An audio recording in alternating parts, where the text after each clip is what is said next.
Which makes for a pertinent announcement. As I've talked to all of you about this individually, the schedule is not going to stop for people missing anymore.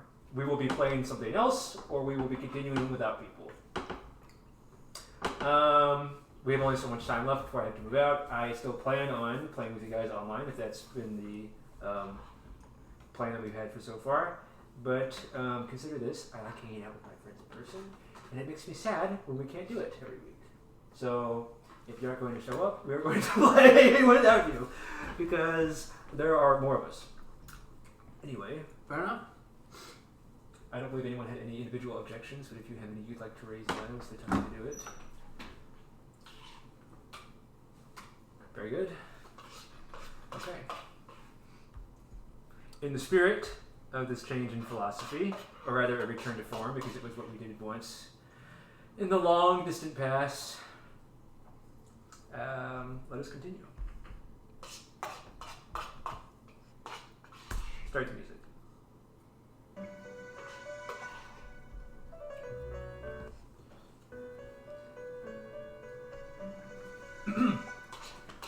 Myth divers, it appears today that we are down one of our researchers. Yeah, we lost him to cancer. The Wanderer's archives are a great and twisting place. It is not unusual to become lost in them occasionally. I'm sure once sufficient non-time has passed, our fellow researcher may yet surface again. In the meantime, would someone like to give a recap of our last study session in their leave? Yeah, I can go. So we start by returning to base, and we do a few various things, including turning in the materials, talking to I don't remember his name. Matt? What does he do? Olaf, sorry. Olaf. We talked to Olaf, and he gave us a straight, unfortunate, hard discussion that we cannot leave. I'm listening. And so once we started that conversation, he's like, "Okay, we're meeting with the Colonel tomorrow morning. Hand me your samples in now." So we handed the samples in. We talked to the Colonel. Colonel was belligerent, ignorant, and terrible.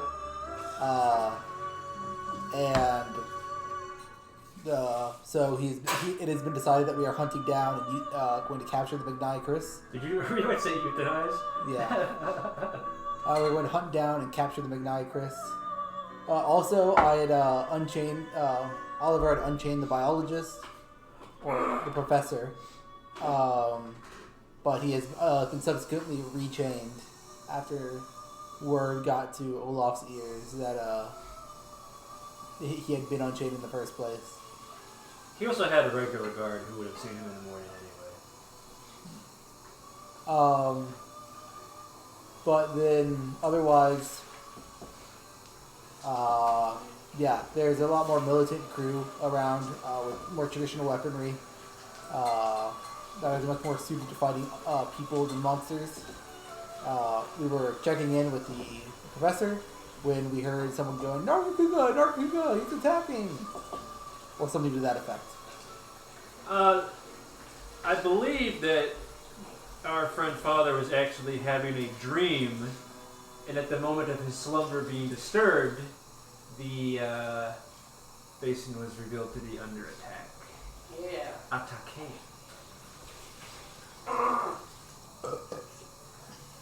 There was also a little event that happened inside Father's chaplain as well.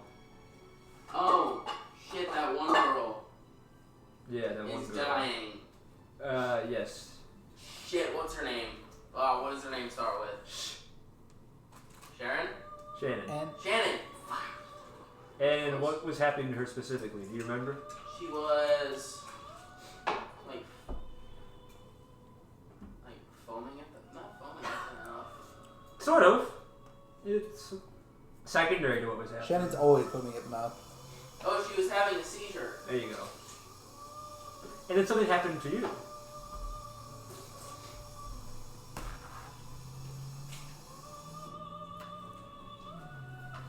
Something happened to you, Father.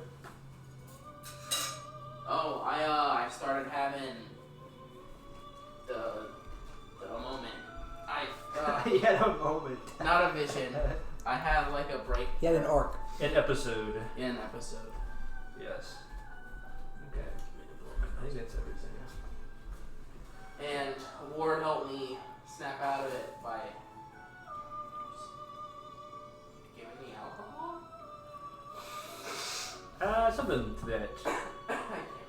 Something to that sort of gesture.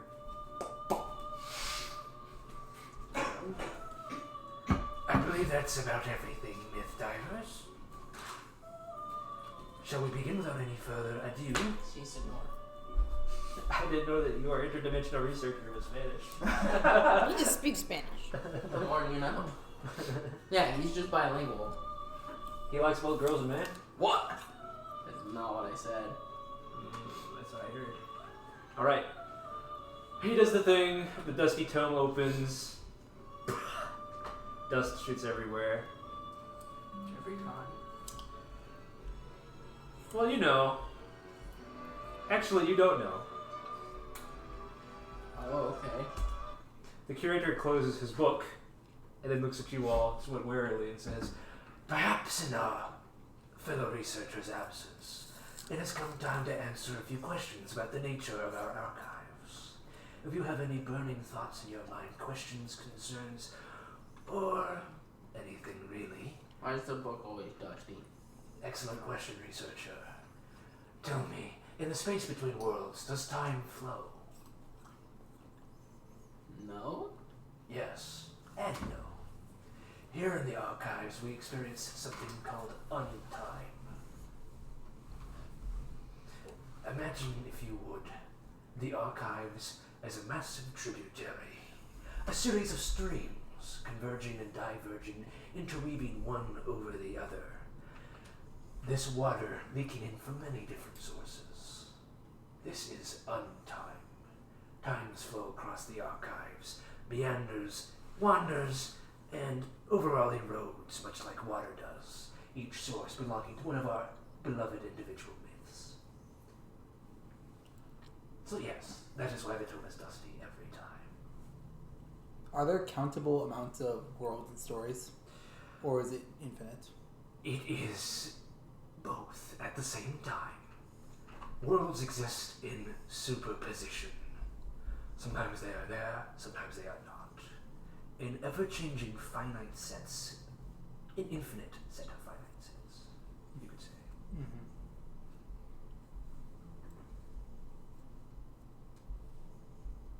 Any further questions, researchers? No, I'm just confused now. It's quite natural. Do we don't have any information on how the Horizon Thief goes between worlds, do we? No, but we can safely assume, well,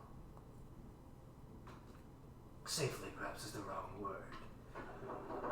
The archives itself acts as a sort of gateway. Travel is possible from the archive to any world that can be viewed from it. That is how all of you arrived here, I assume. But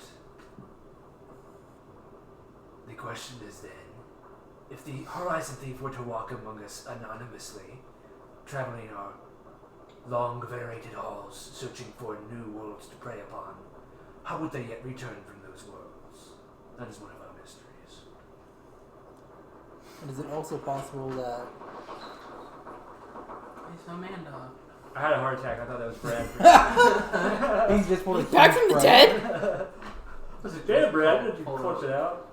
Pull the rug out from underneath all of us. Is it possible that there are worlds we don't know are gone because they simply are no longer in the infinite sets of finite worlds? Yes, but mostly no. We find our fallen horizons, our worlds who yet lack magic, because of their absence. Much like the night sky. Splendid, numerous stars dotted across. There are many gaps, but you can still find things missing quite easily. if that makes any sense. Obstructions to the infinite cosmos. That's baloney. These candy canes are hollow. Damn. That's why you got so many of them. Oh, Kubaku.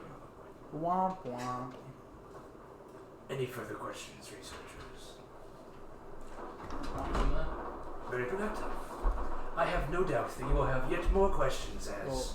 I had more questions. I was just letting you know that's not as the mysteries of the broken myth. You may continue. When's the Pokemon world? I have no idea what myth you're mentioning, but I have little doubt that it is of zero relevance to our mission.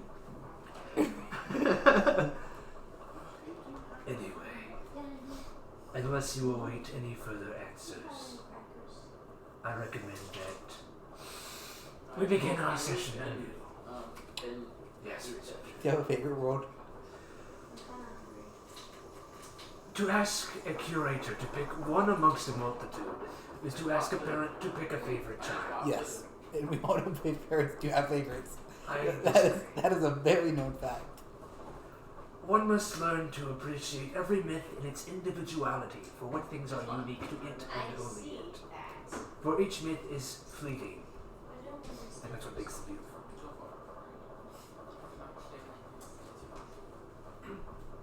Any further questions of relevance to our mission, researchers?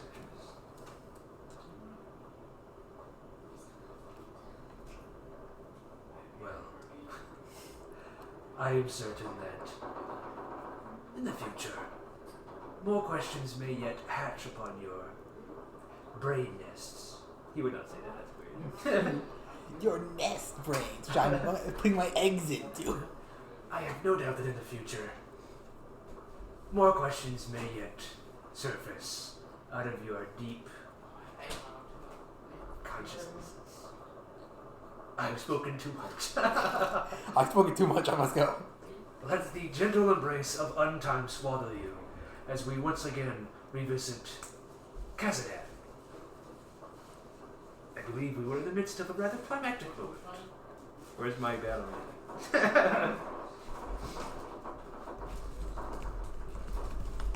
Does anyone want to play as,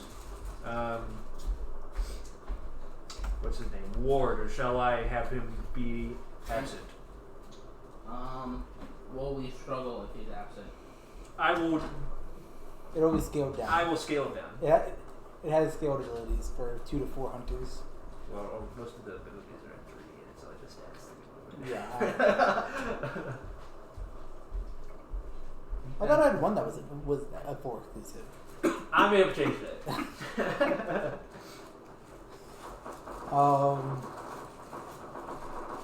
I can play him, but I think it's more fun if we just do 3. 3?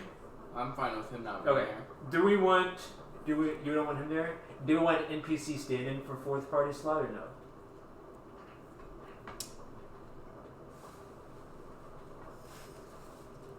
No. Any doubts, Fred? I think we're good. Okay. You have the colonel show up and then run away. He would not do that. Because that assumes him showing up in the first place. Where are my musics? There's too much silence. Why do you have to sign in everywhere? Silence. Oh. Hasn't. I said there were too many silence. Shadow of the Colossus. Every single time he opens a new YouTube tab, he has to re-log into his email. Yeah, basically. Efficiency at its best.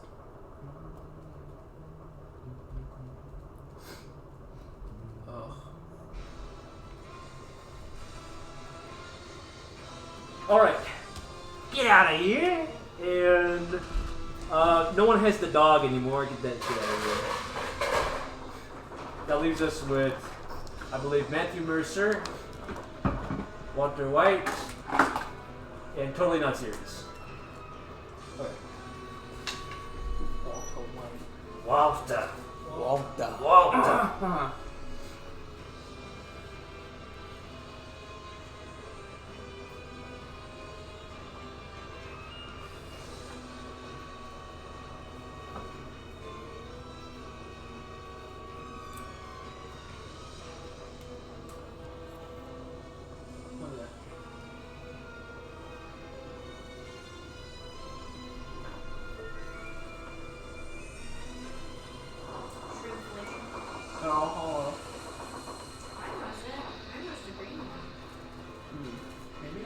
have one.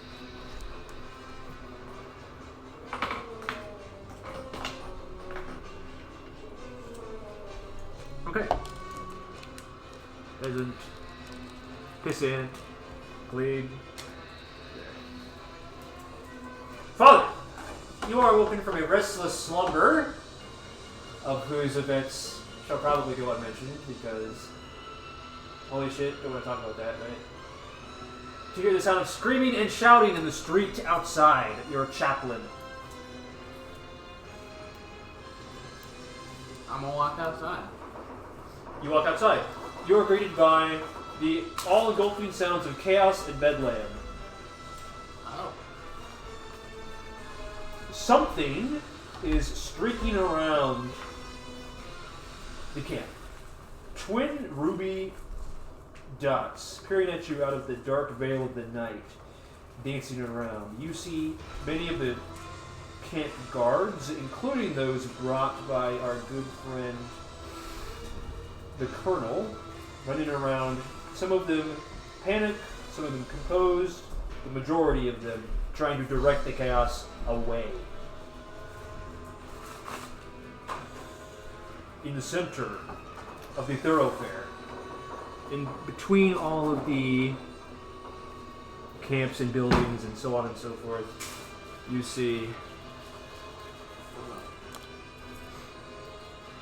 the Nargacuga.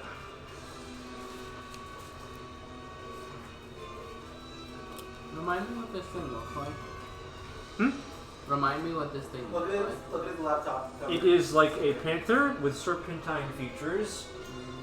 Most distinctive being its gleaming red eyes, its whip-like tail, which has several sharp quills on it, and its wings, which splay on the ground on its forearms, because it's still quadrupedal, and it has large bone spurs jutting out of its joints, almost like blades.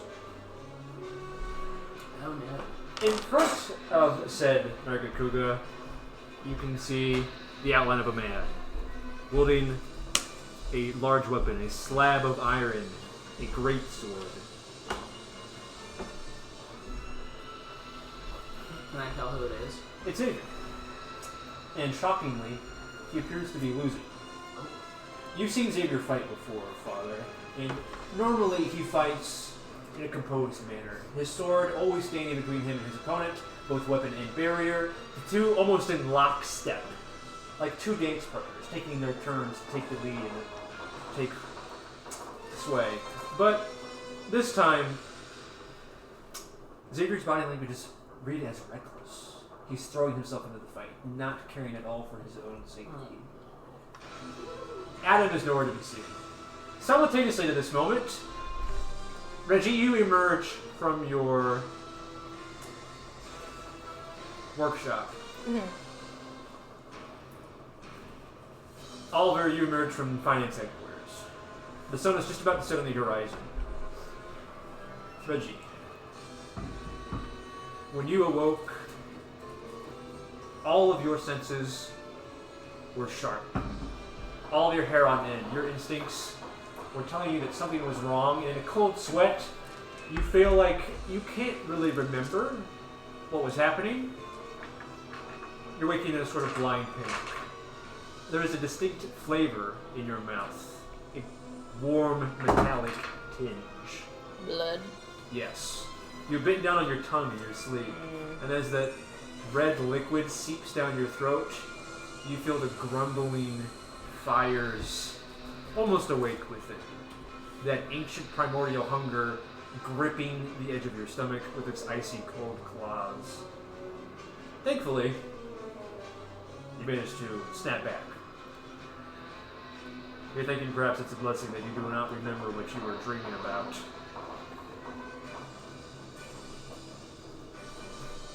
All of you are now stepped out into the thoroughfare. You have locked eyes with each other. What do you want to do? We all have our weapons on us from the preparation, right? You had insisted upon it. Right? Yeah.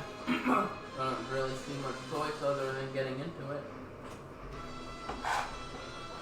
How beat up does Xavier look? Is he still looking fresh, or is he taking 60 He never fully healed from the engagements he took in your last quest, and it's beginning to show because not only is he already worn torn, on top of that, he's taking more damage.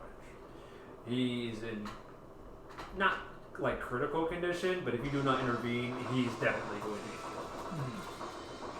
All right. Shall we engage? Mm-hmm. All right. Can we just move, or do we need to roll initiative? We will roll initiative.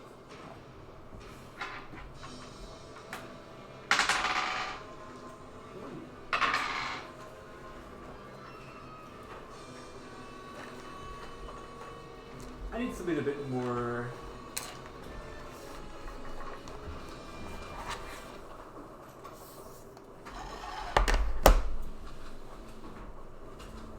A bit more. Not quite so somber. Something a bit more frenetic. There we go.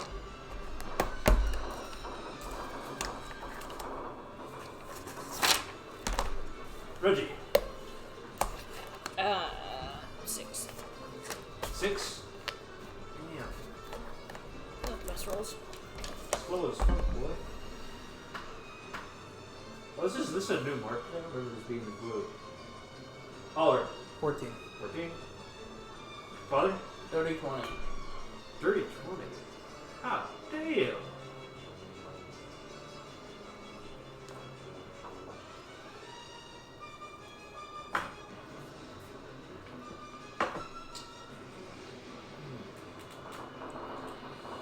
Let me review the stat block for a second here.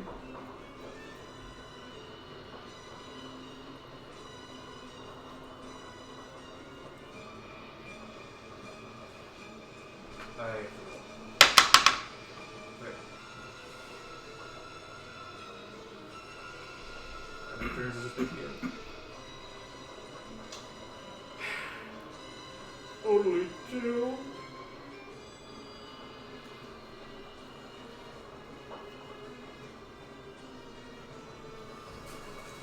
Me and my monsters don't get to move Good. all the time. Constantly.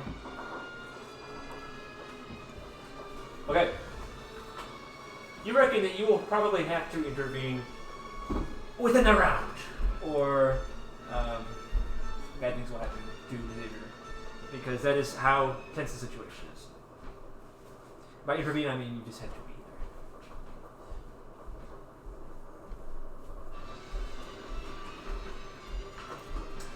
I believe you're first, Alan. Oh.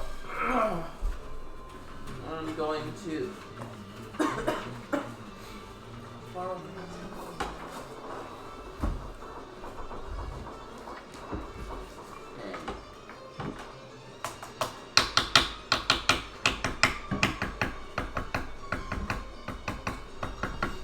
I can't quite. Maybe I can. 5, 10, 15, 20, 25, 30, 35. 5, 10, 15, 20, 25, 30, 35. Is that 15 feet away from him? Yeah. Cool. I'm gonna use my 2 first actions to get within 15 feet. Okay. And then I'm going to use my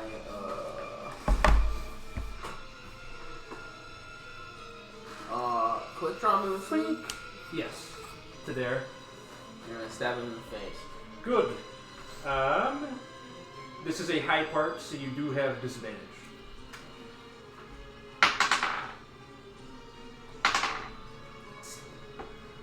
Oh, that's rough. I guess it's a 12. A 12? No. 13. That is a miss, unfortunately. Okay. Well, I'm here. Is it the Nargacuga next? Yes. Oh, right. Perfect. Mr. Nargacuga is going to do a little jumping maneuver, pouncing in this direction. Oh, we're about, Yes, you are about to. we're about to get smacked.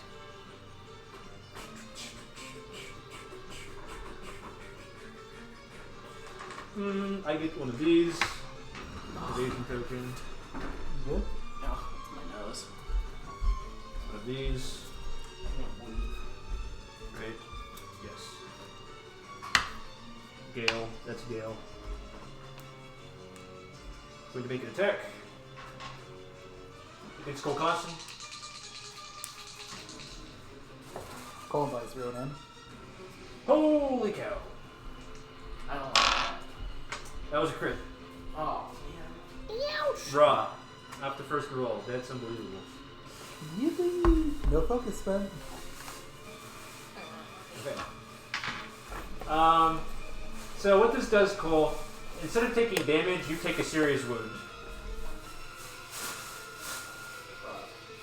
Yeah. That is correct.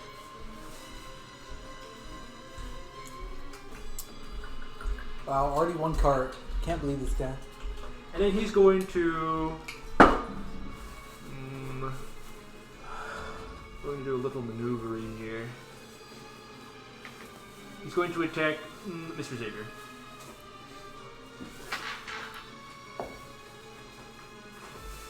Which is going to do a thing for me.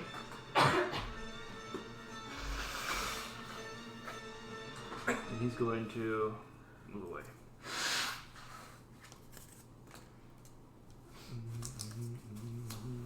Question, what is this? It's a big building. Big building? Okay. Thank you. It's about 10 feet tall. Alright. So not that big, but it is 15 feet by 15 feet, so sizable. What does a serious wound do again? It's a death fail. It's a death fail. Oh. Okay. Straight up not cool. Up by 1, kicks down by 1. Up by 2. Okay. It is Oliver's turn. Alright. I am going to start off with a hook onto him. Yes. I'll give myself a spirit, and Are you within 60 feet? 5, 10, 15, 25, 30, 35, 40, 50, Okay. 60, yeah. So I can hook the body, I believe, into Would you like to mark the part, please? Yes, I would. Well, it's about to get unhooked in a second anyways. I'm heave toing it Towards you? towards, yes. I see. Yes. That is one topple. Is that an attack? Yes, it is an attack.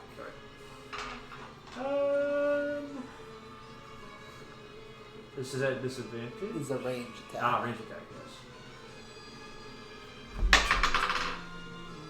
yes. That is a crit. Okay. Do the damage. I will accordingly process the topple tokens here. Okay. That is 11 damage. Okay. And 2, I'm double checking. Sorry. I forget if it's topple or stagger. It's topple. 2, then I believe. For heap 2? That should just be 1, I think. Well, it's 1 on normal, but since it's colliding with the wall, it's 2. I think. Or it might be. I think you're thinking of the stronger version. Where is. Why can I not find the string like this? Sorry. Just one topple. Oh, yeah, never mind. Oh, yeah, topple. This building seems to crumble slightly as you slam the fully the Nargacuga against it. Oh, wait, Heat 2 doesn't unhook. Perfect. In that case, I will yank. What was the damage? 11. Okay.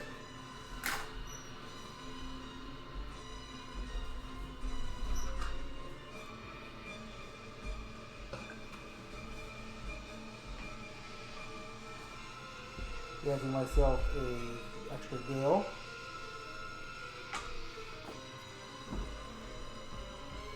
As you yank yourself into the street, you find yourself having to dodge several guards and other civilians being escorted and rushed out of the camp. Okay.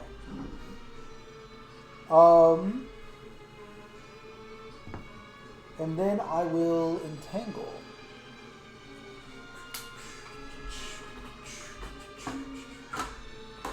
I think Reggie's up next, so Reggie, please plan accordingly.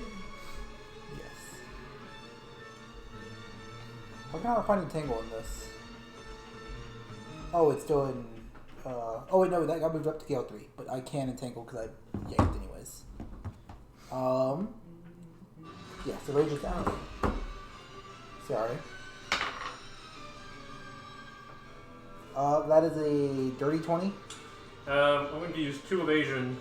Actually, yeah, 2 evasion to dodge it. Okay.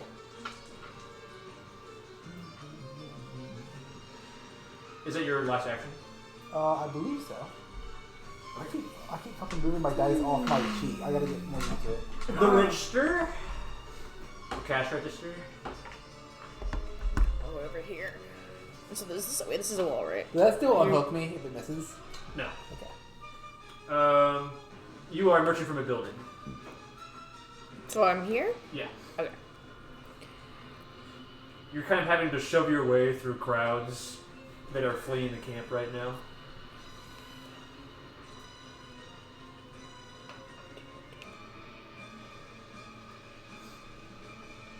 If it says stall next to it, that means it doesn't cost an action. It means that you can just stay on that arrow Oh, Okay. instead of having to move on to the next. Can't get an attack in, so I'm just going to courage twice, I guess. Courage twice. Third Yeah. action. Just walking. Okay. So I get the extra movement, and I actually make it so I can attack next turn. There you go. Don't forget to tally up your courage tokens. Yeah. As you pass Xavier on the ground, he looks up at you and you see a look in his eyes like a crazed animal. He's panting through gritted teeth. This might be early.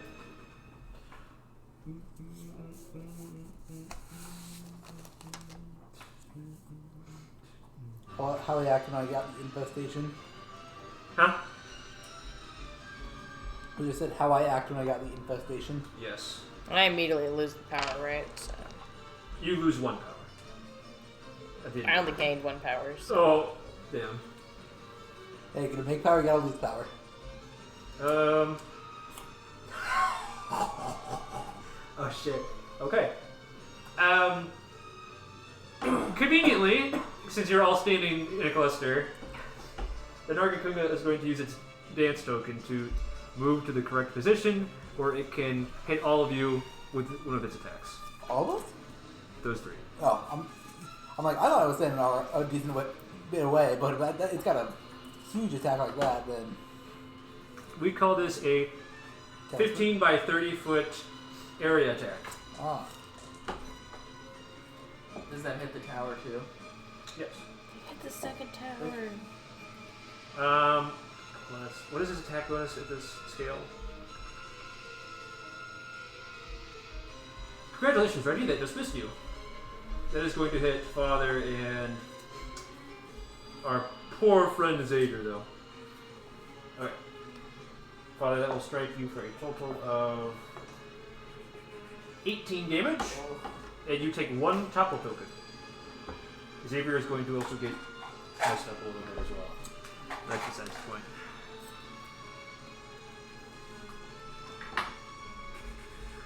Now we are going to do a little trolling. I call move to damager.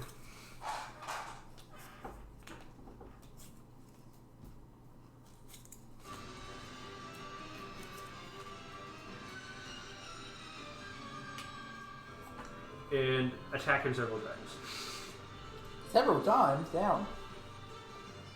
Oh shit, okay, not several times. Okay. I'm like, damn, that's 2 actions to get to me. Or 1 action just hit, tail hit, and then... He is 4 actions in a turn. 4 action monster? Yeah. We're at that scale at this moment. Womp womp. He's going to make a simple attack at you. Why am I rolling with a d6? That's not correct. That's a hit. I'll use 1 gale. You roll that to disadvantage, correct? Yes. Okay.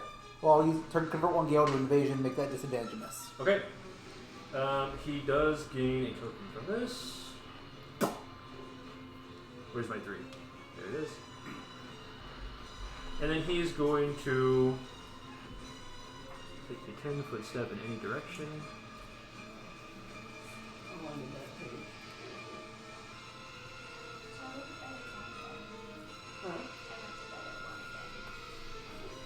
Based. Gain 1 evasion and 1 gale token. And then a counter tokens equal to party size minus 1. The Nargacuga is making what is best described as eye contact with you, threateningly. Alright, I believe it's Father's turn again. Well, Father, want to help me out? If I can get to you.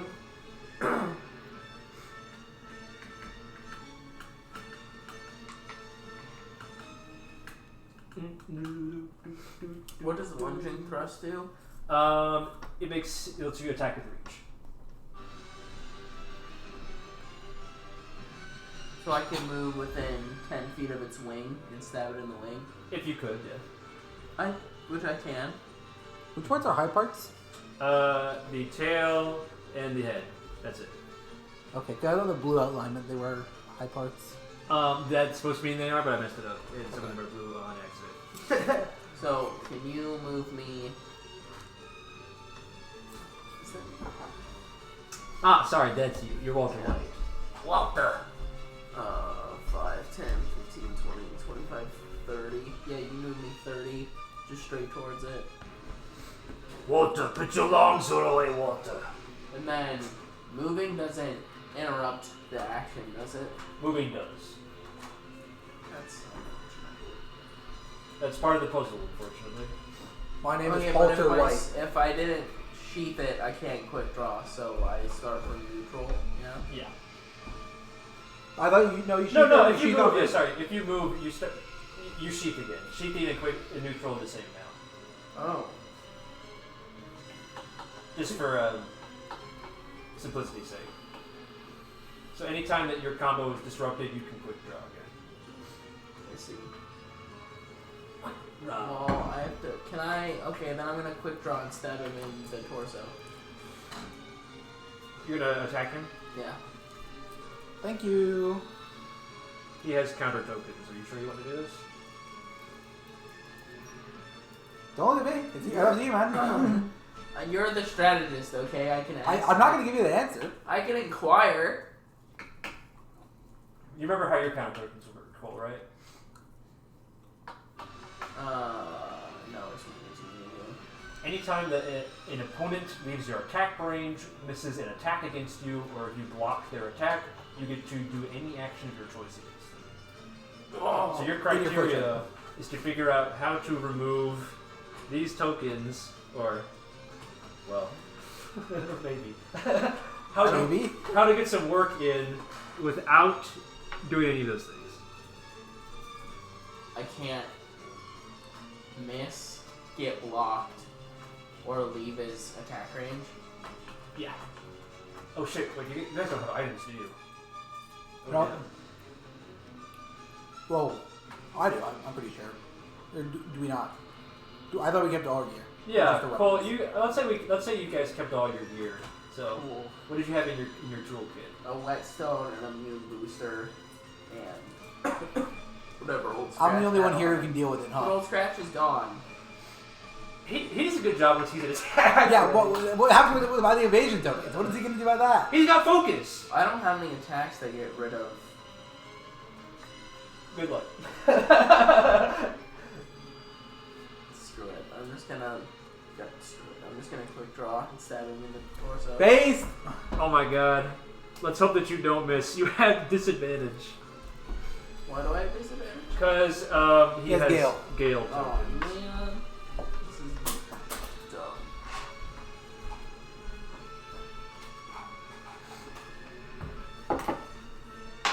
I tire of this song. Oh no!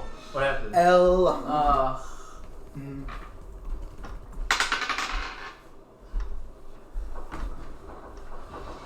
Don't worry, Cole.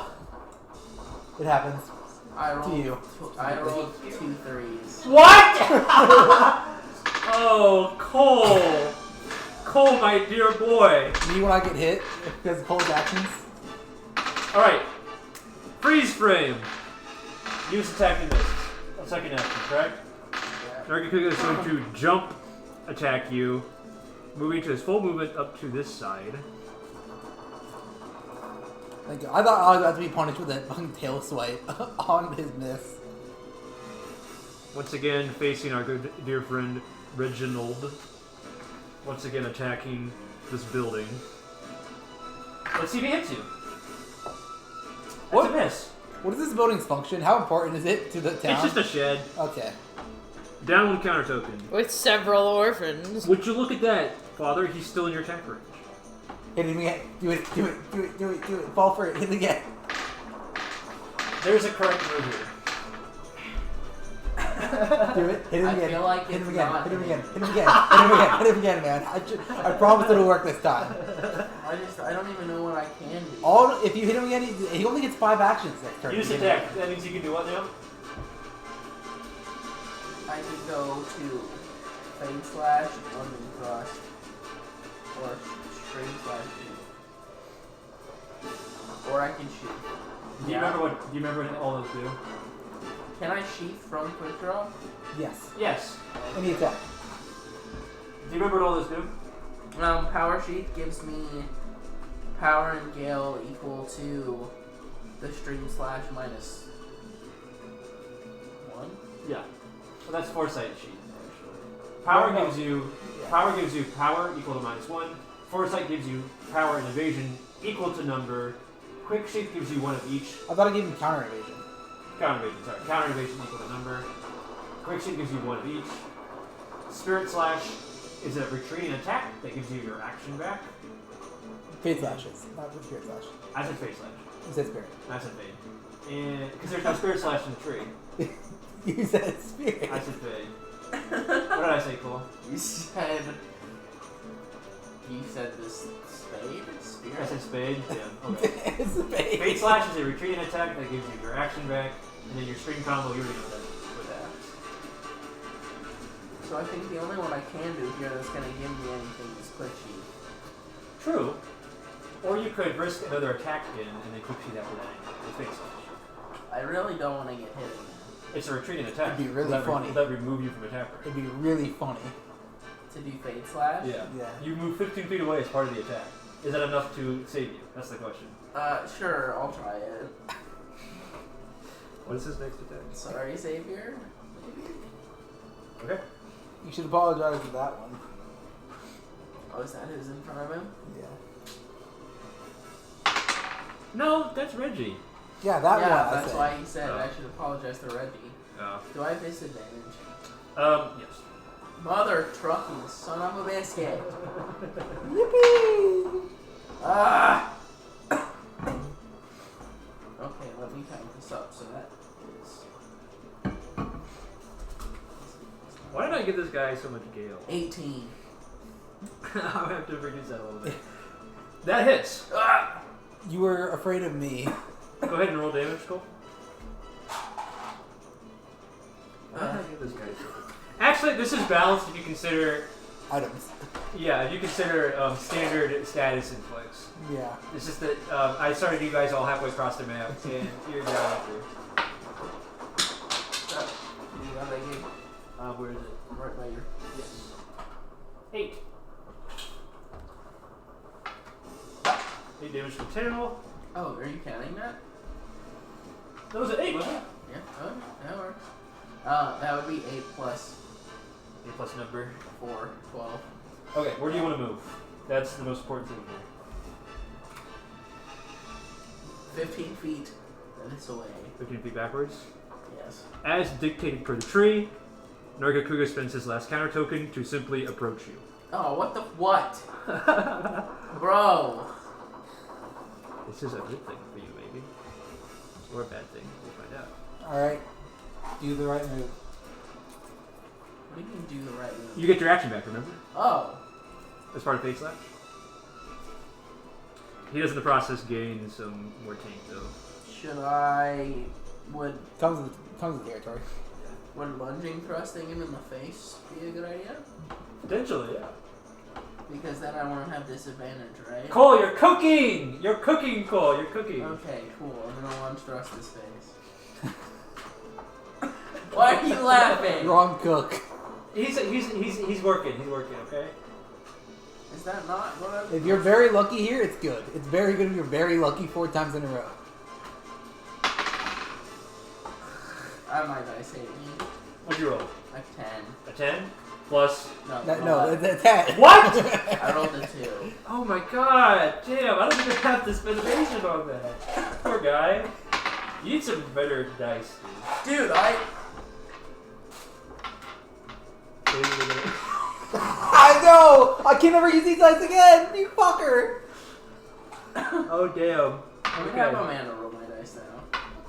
Well, that is a tragic series of circumstances. It's Nargacuga's turn. Yeah, I just want to see that outcome. He didn't do any damage! Spirit throw at you. Yep. Wow, these dice are really garbage. Amanda just rolled a 1 and a 5. Okay. Do it again. These are How much? Yeah. How are we gonna be able to get you 1 gale still? Yeah, Oh, so okay, it should a 1 be at and a disadvantage, 17. right? Yep, that was a miss. I'm doing it again. So 'cause you I roll a can. 1 twice in a Because I row with can. this one. That is a hit. Womp, it's gone. Okay. And then we are going to.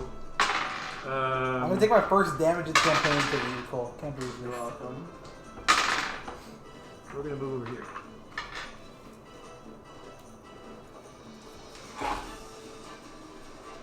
We gotta get Reggie in on this. Woo? Nargacuga's Don't mind me. Nargacuga- Don't mind me. Nargacuga is literally running circles around you guys. Register. We need you. Bro, I had to sprint here first. Okay. This is the token set for this next series of engagements. Oliver, I believe it's your turn. Yes. There's an order of operations I could do things in. But... I was going to choose to ignore that option. Yes.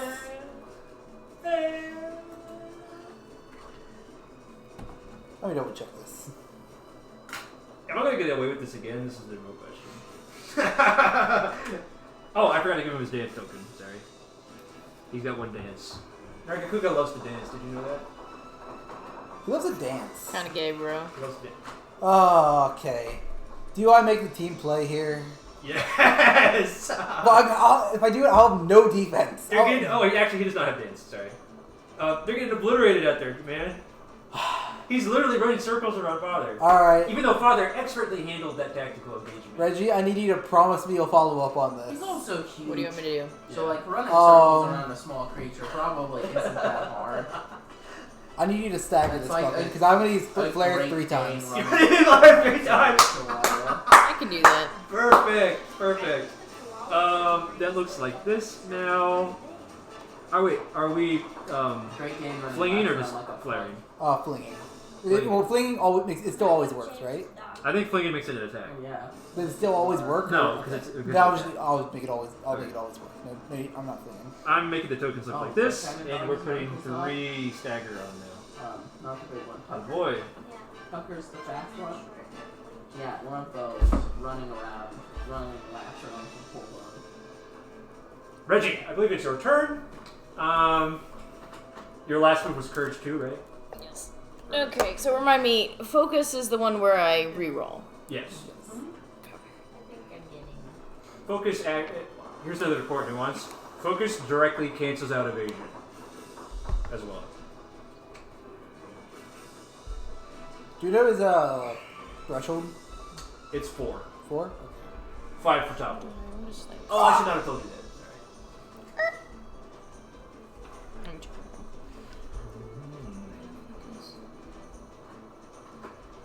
What does Slam Dunk do? I believe you want the bang tree because the bang does stagger. All your bangs do Well, I'm stagger. already going to be doing stagger because I couraged. I'm actually already doing stagger because I do declare that Slam Dunk launches you into the air, which makes you lets you do aerial attacks. Throw yourself into the air, your next. Kill yourself into the air. Can we go? I would like at least 2 stagger inflicted on this guy 2 because stagger. And they don't stack, do they? What do you mean? The staggers from Courage. You only just get the 1 from Courage. So yeah, I guess I probably Well, do. there's a correct thing to do here actually. As Sir Reginald. Or perhaps 2. Actually, yeah, there is a definitely. I'm actually not sure what the correct move is here.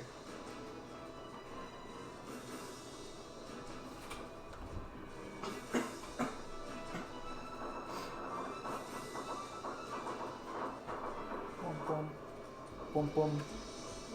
So where I am currently at courage 2.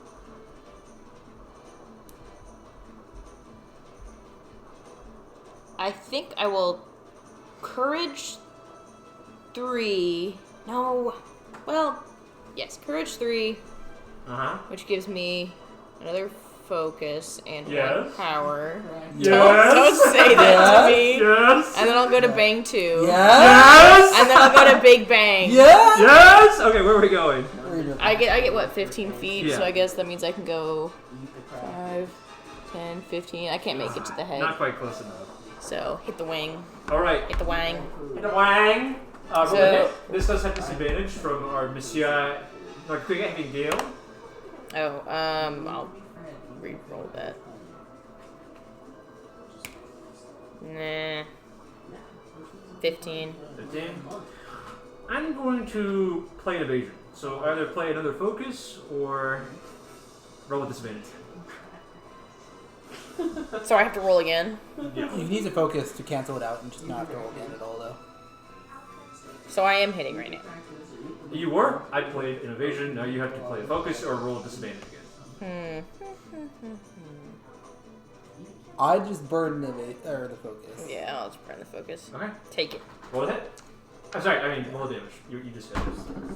That gives you a power token too, right? From courage, right? I did. That's what this one is. That puts us at 5 stagger. So I could I roll an extra dice with power? Yes. Yes. So I'll just use Extra the die power for now. we have. Oh, you keep it for the turn. Oh, I It's all your attacks for the turn. Oh, I misunderstood then. So that is 15, Ooh, 15. Nice. and then I roll for a Big Bang. Was that a disadvantage too? Yes, that's also disadvantage. Or wait, shouldn't that have flipped? Oh, that's right. We're flipping tokens here. Removing resources. I got a 17 though. 17. I'm going to play my last evasion. Focus I'll up use for... my last focus. Goddamn. Alright. Roll damage. Get staggered, idiot. That puts him at max stagger. 16. -1 deal. This last deal. My last Gale token? Your last Gale token. My liege! My last Gale token. Reggie, when he goes bang bang. That's 30 damage to Mr. Left Wing. Ren, why would you attack the left wing like this? I thought you were a liberal. Look what happens to the radical left once you make one joke about the left wing. So that means I inflicted 3 staggers there. Yes. Crazy. So Nargacuga will remain staggered until he hits 4. Because here's the thing, Ren. Stagger has diminishing returns. Every time you stagger, the threshold increases by 1. But here's where you have a secret, Ren. You can turn all that stagger into stun whenever you want by attacking the head. Question, actually. Yes. I All thought stagger when always it goes has to to. 3, then we have to hit 5. I did not think it was when we hit 4. I thought that it has to go under the threshold, then the threshold increases by 1. I thought that was the order of operations. No. I'm thinking it's that once you jump over the threshold, the threshold. Okay. Well, hold on. Because I'm like, if we hit 4, then it immediately goes away. That's true. Fuck me. Okay. No, that would be gay. What does the notes say? What does the manual say? Yeah. By 1. Happens often.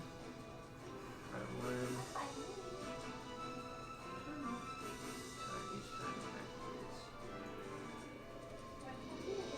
Okay. The Sure. new version. At the start of your turn, Like 9 maybe. stagger activates. Okay. Your threshold decreases. For that turn, you are still staggered. Okay. In this case, we are above the threshold still. Okay. So stagger will still remain until we hit 4, because I think Yeah. threshold's 5. Mhm. Feeling better. Okay.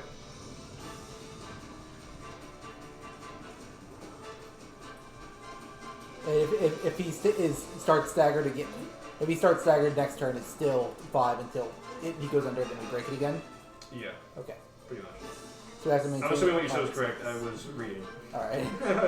Basically, as long as you maintain the stagger at 5 or 6, it is his threshold is 5, and once he goes under 4 and hit 5 again, it becomes 6.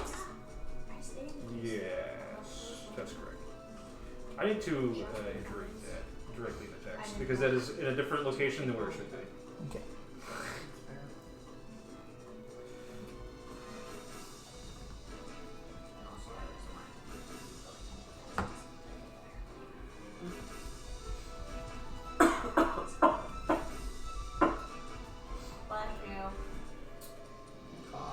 Okay. It's Nargacuga's turn. Narcolepsy. Exactly.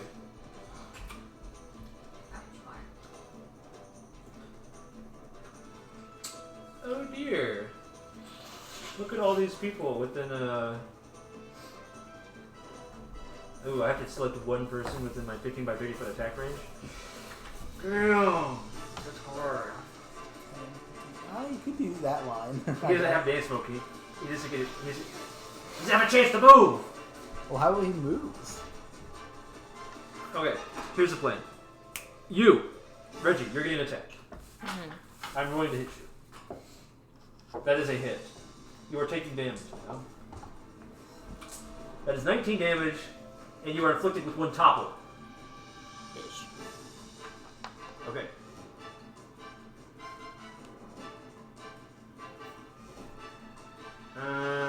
What do I want to do here? I'm not playing ahead. Stop. Okay. We're gonna move here. Movement effects fail. Is it move effects fail? I thought he just couldn't. I thought he could not move while staggered. Movement effects. I Forced see. movement effects fail. I see. He can move, yeah.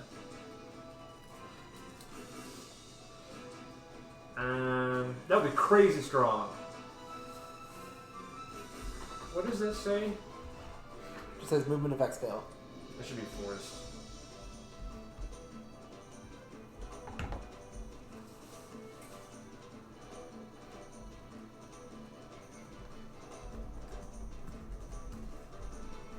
We'll give him half speed. That's a nice compromise.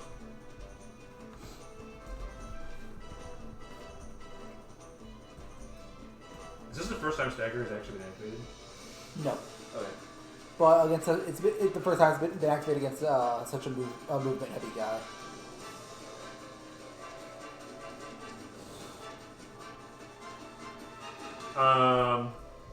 Sorry.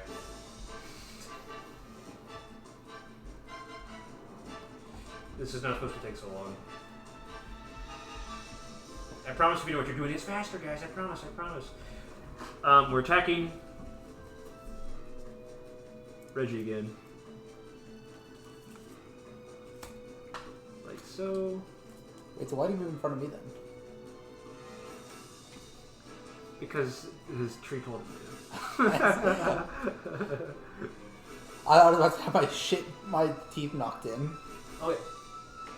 Once more, was feeling this time. I don't know why I rolled 2 dice. I don't have advantage. That is a hit against Reggie. 4 damage. 14 damage. And I gain...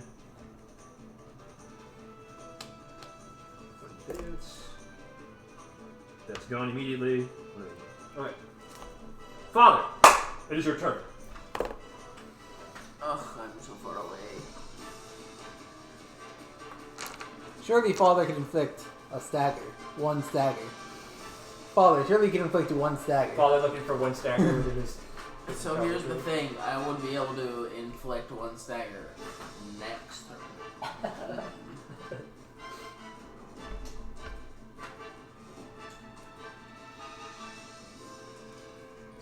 Because I would have to do stream/1, stream/2, and then power sheath. And then I would have to do stream/1 and waterfall splitter. Can you not quick sheath stream/1 waterfall splitter? Waterfall splitter is not even inflict staggers. Oh, is it topple? It's mount. Oh, it's a mount? Yeah. Without an item, you have no way to inflict staggers. Well, I guess I'm just gonna run up and Hey, stab hey! him in the face. I'll be honest. again. I wouldn't mind a mount proc either. I'm just gonna run up and stab him in the face. This is supposed to be 1. Okay. Run up, quick sheath, lunge 15 feet, stab him in the face. Where are we lunging? Here, here, here, here. What's the plan? I want to end up here. Here? Okay. Ching! Roll a hit! Disadvantage, I assume? Are you attacking his head?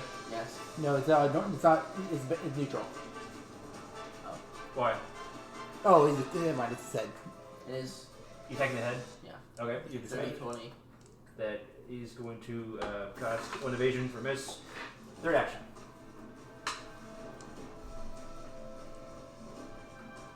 Do I need to roll damage for that? I use evasion, so it's miss. What in the world? This is Bologna. I guess. I can phage slash and then quick sheath again. Now bro's cooking. Huh? Now bro's cooking. Yeah, I'll do. I'll fade slash and then quick sheath. Where are we fading to? Back to where I was. Quick sheet? Don't you know what? Yeah, you Are we attacking the head still? Yeah. Okay.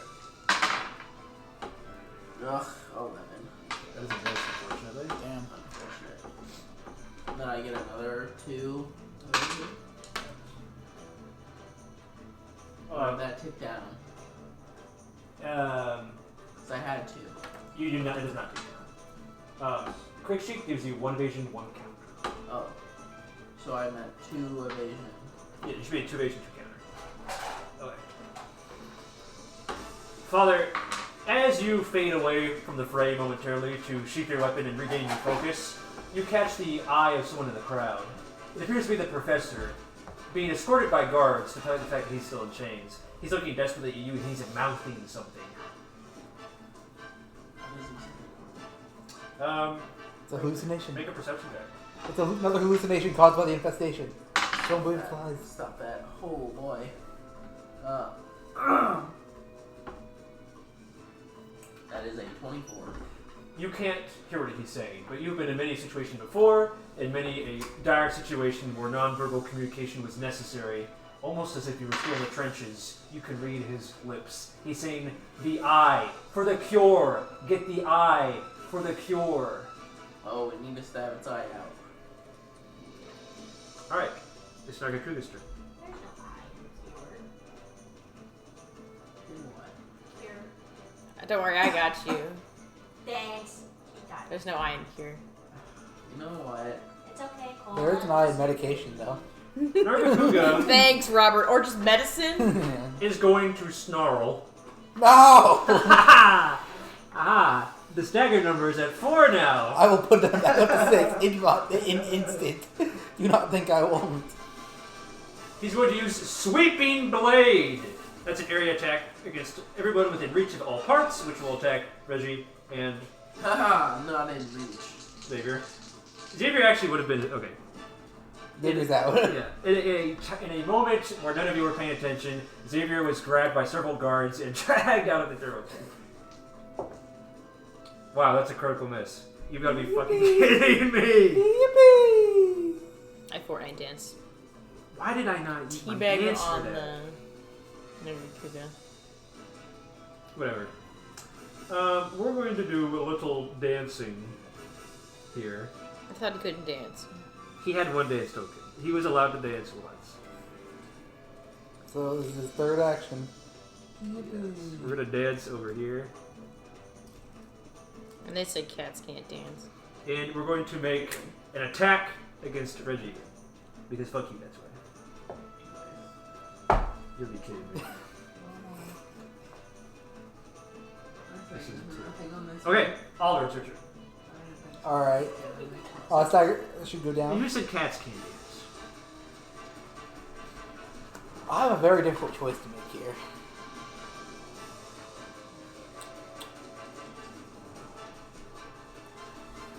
Reggie, does Courage 1 apply a stagger on a hit?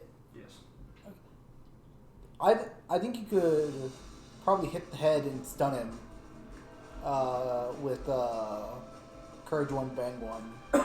Or Courage 1 anything, actually. I'm not. That's not where I'm at in my tree. I guess it's from. Did you not just Big You Bang? should use Big Bang. You're at, Oh, I yeah. am at neutral. I thought Big Bang connected back. So I think you can inflict a stun on your own if you hit the head. So I think what I'm going to do is actually reset my resources so I have them. I'll yank. Yeah, I'll do this. Yank, gain a gale. I'm going to swindling slash.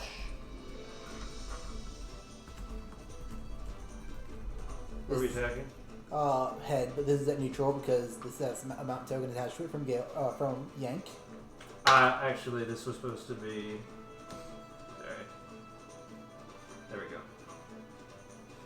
Oh, I don't think that changes anything though. oh yeah.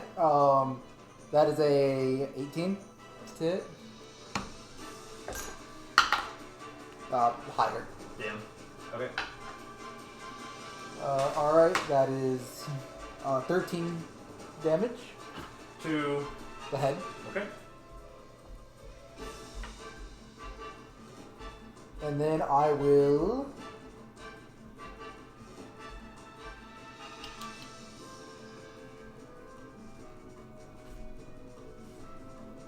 Carve at it.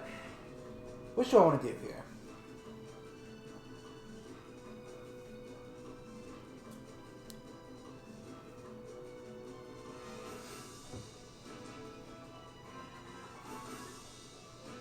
You know what?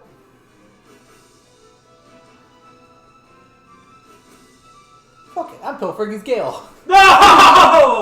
I need that. Fuck you. You don't Professor understand, Gale. Robert. Robert, you don't understand. I'll take this dice. No, I actually need that die. That's an attack still, correct? Is it? Yeah, I think it is. I thought it just happened. No, I believe it's an attack. Alright. Range attack though, so. Against. The head. Boo! Cringe, you cringe boy. 24. Damage. 12. Damn, this guy has like no health. He's already bloodied. Alright. Alright, Reggie, it's your turn. Fuck him up, I guess. Enjoy the free hit. Okay. So I guess courage once I'm over there. Mark.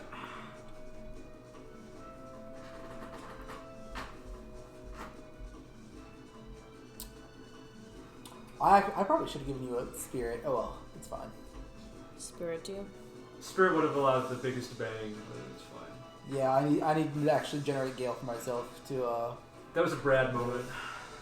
Yeah, sorry. I have the lowest AC in the party. I need Miguel. He needs Miguel. And Nargacuga's not gonna be able to move anyway. Who's Miguel? Miguel? Why do we need him? Going to courage. So I courage one. And I guess should I just go into bang? You could just go into bang. I was just thinking courage 2 though, and I get the extra die.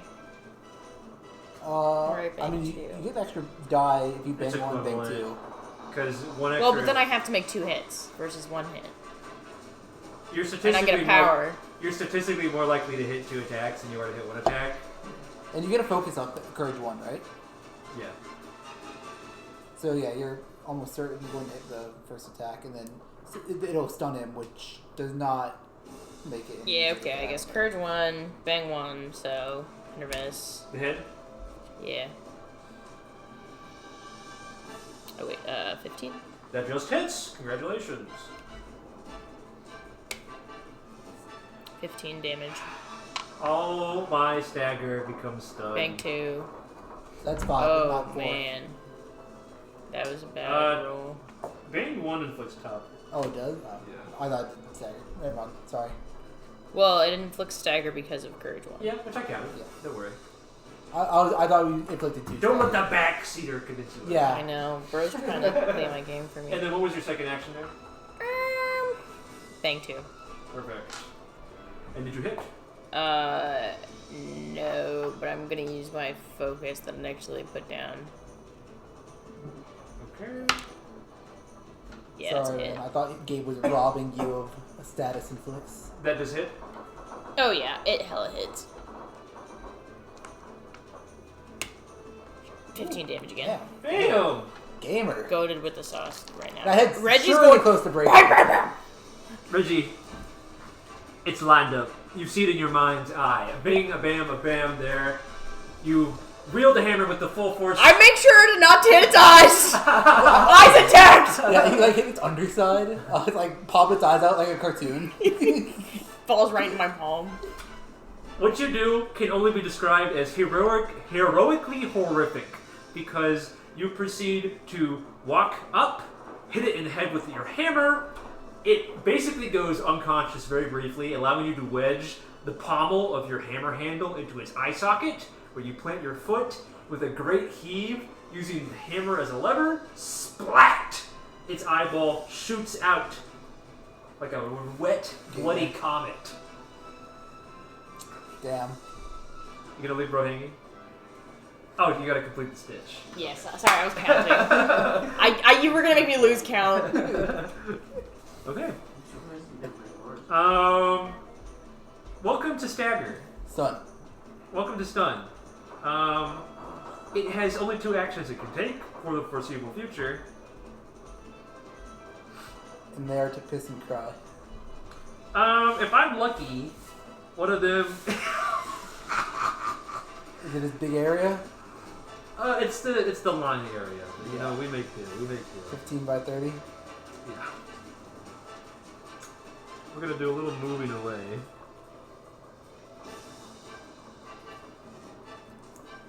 And I'm gonna temporarily place his head where his ass is supposed to go.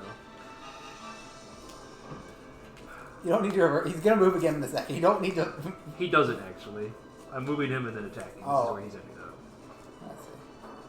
But what about no counter tokens? Okay.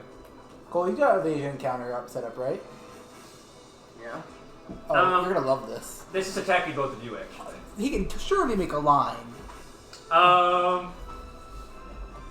No, he has to move away. He can't move any closer. I'm sorry, Cole. Don't worry, you'll still use him. Okay. So, That is going to be a hit against both of you. with disadvantage, right? Yes, that's why I rolled 2 dice. Well, misses. Sorry. Reggie, my great friend Reggie. Mm-hmm. This is going to hit you for damage. 25 damage. Alright, here's the token setup. Please don't forget it. This should be 4. This should be 1. This goes away. That was Gale, I assume? Yes. Okay. Father, it's your turn. Oh, okay. Oh, he's in your attack range. That's one. Oh. I could stream/1, stream/2, stream/3. Would you like to do that? I'm kind of thinking on Does the tail need to be moved, or is it fine with this? It's fine. Okay. The only thing in range of you, though, is his wing. That's okay. Stream Class 2 and 3 movie, right? Stream/2 lets him take a single step. So I can attack his wing. 3 times? Are we feeling 3 attacks, maybe? Yeah, sure. You know what? Yeah. I want to attack his wing 3 times. Ooh, actually, he's no longer stuck. Is that a flat roll? Yes. 3 flat rolls. 3 rolls as flat as your ass. First one. What was the second action on this turn? On this day? He moved and it was blade slam. It was, oh, okay. 17, 24, and Actually, I'm taking 21. half movement. Okay. Put it on stunned? Yeah. I believe all those hit because they were all higher than 15, right? 15 Yes, higher. they were. Alright, roll all your damage. Enjoy your combo progression. No evasion? 6 plus. That's 10.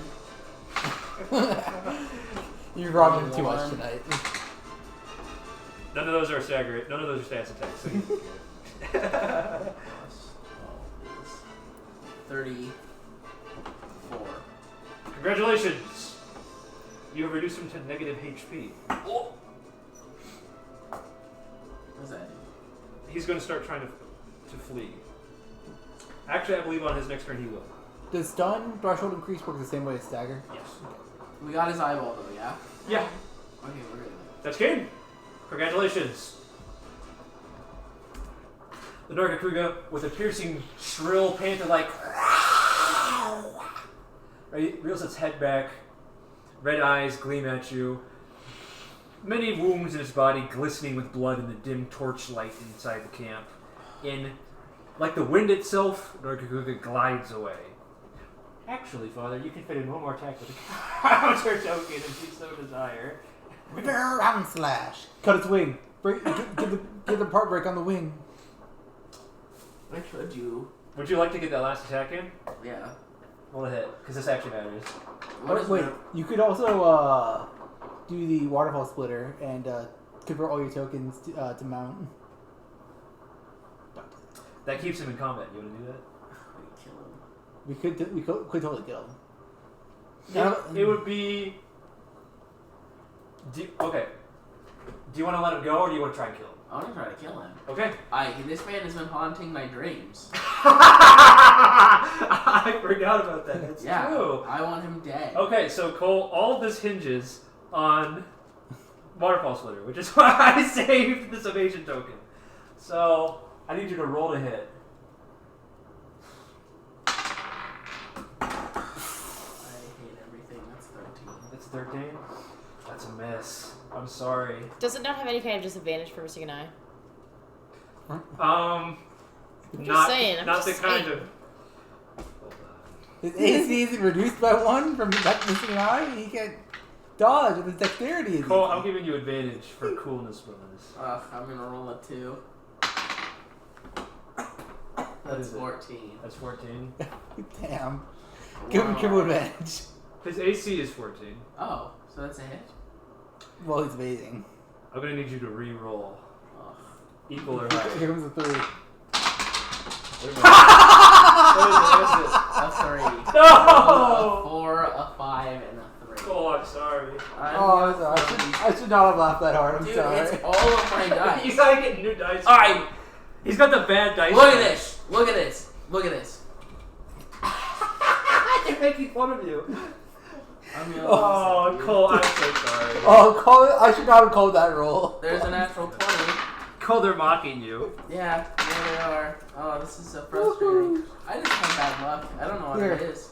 Another natural Roll that 20. real quick. It's gonna fall. A 4. It's just Hey, you rolled a me. 16 off that. It's just me. I don't know what it is. It's just me. 19, 17. Yeah, Cole, it is just you. I just rolled 3 natural 20s in a row. I hate everything.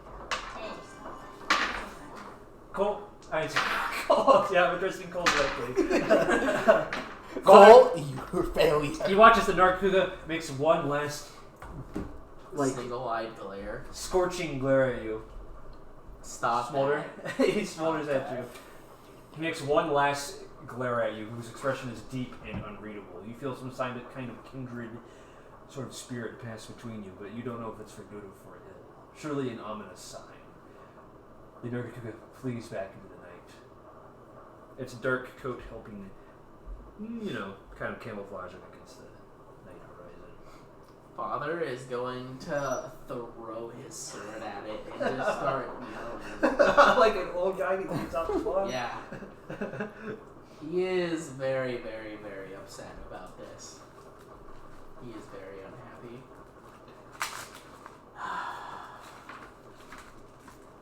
My dice hate me, that's all. Poor guy. Bro, I've changed my dice like 4 times. At this moment, I think your dice are on strike. Yes.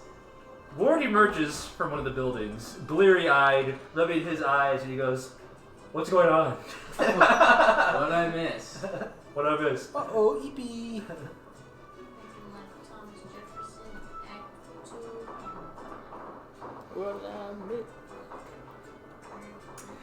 With sort of a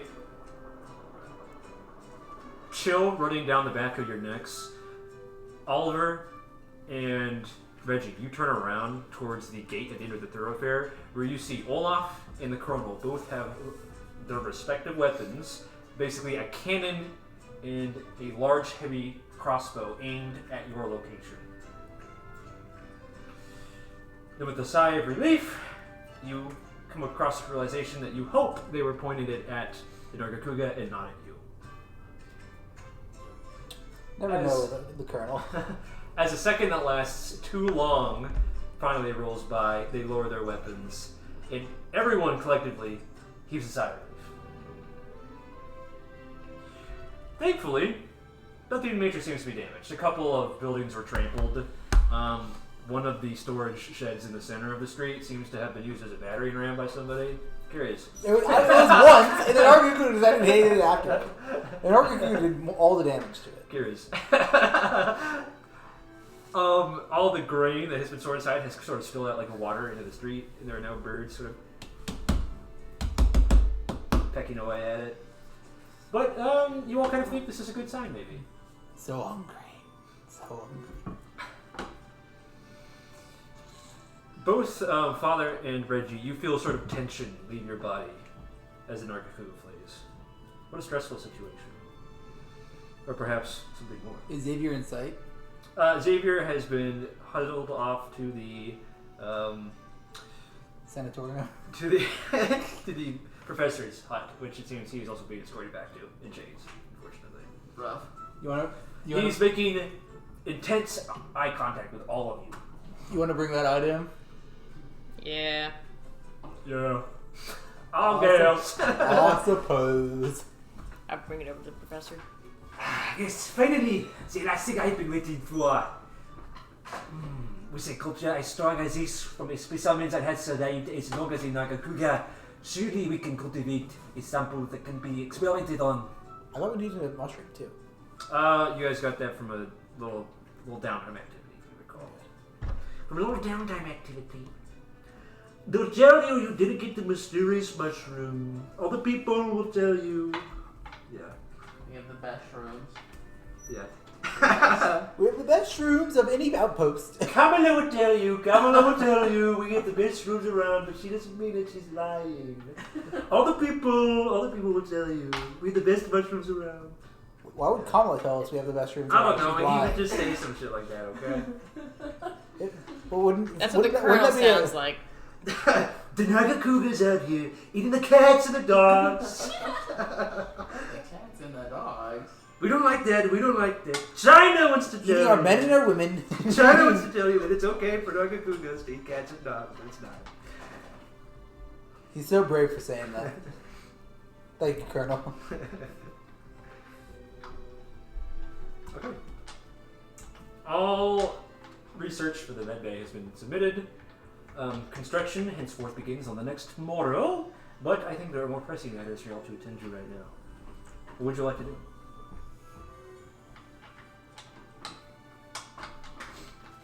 I don't know, why are you looking at me? I'm still pissed off that it got away. What are you, Reggie? Say it. I can't. Why? You absolutely can. If it's something I should know that I obviously am forgetting, you can say it. I don't know what you're talking about, honestly.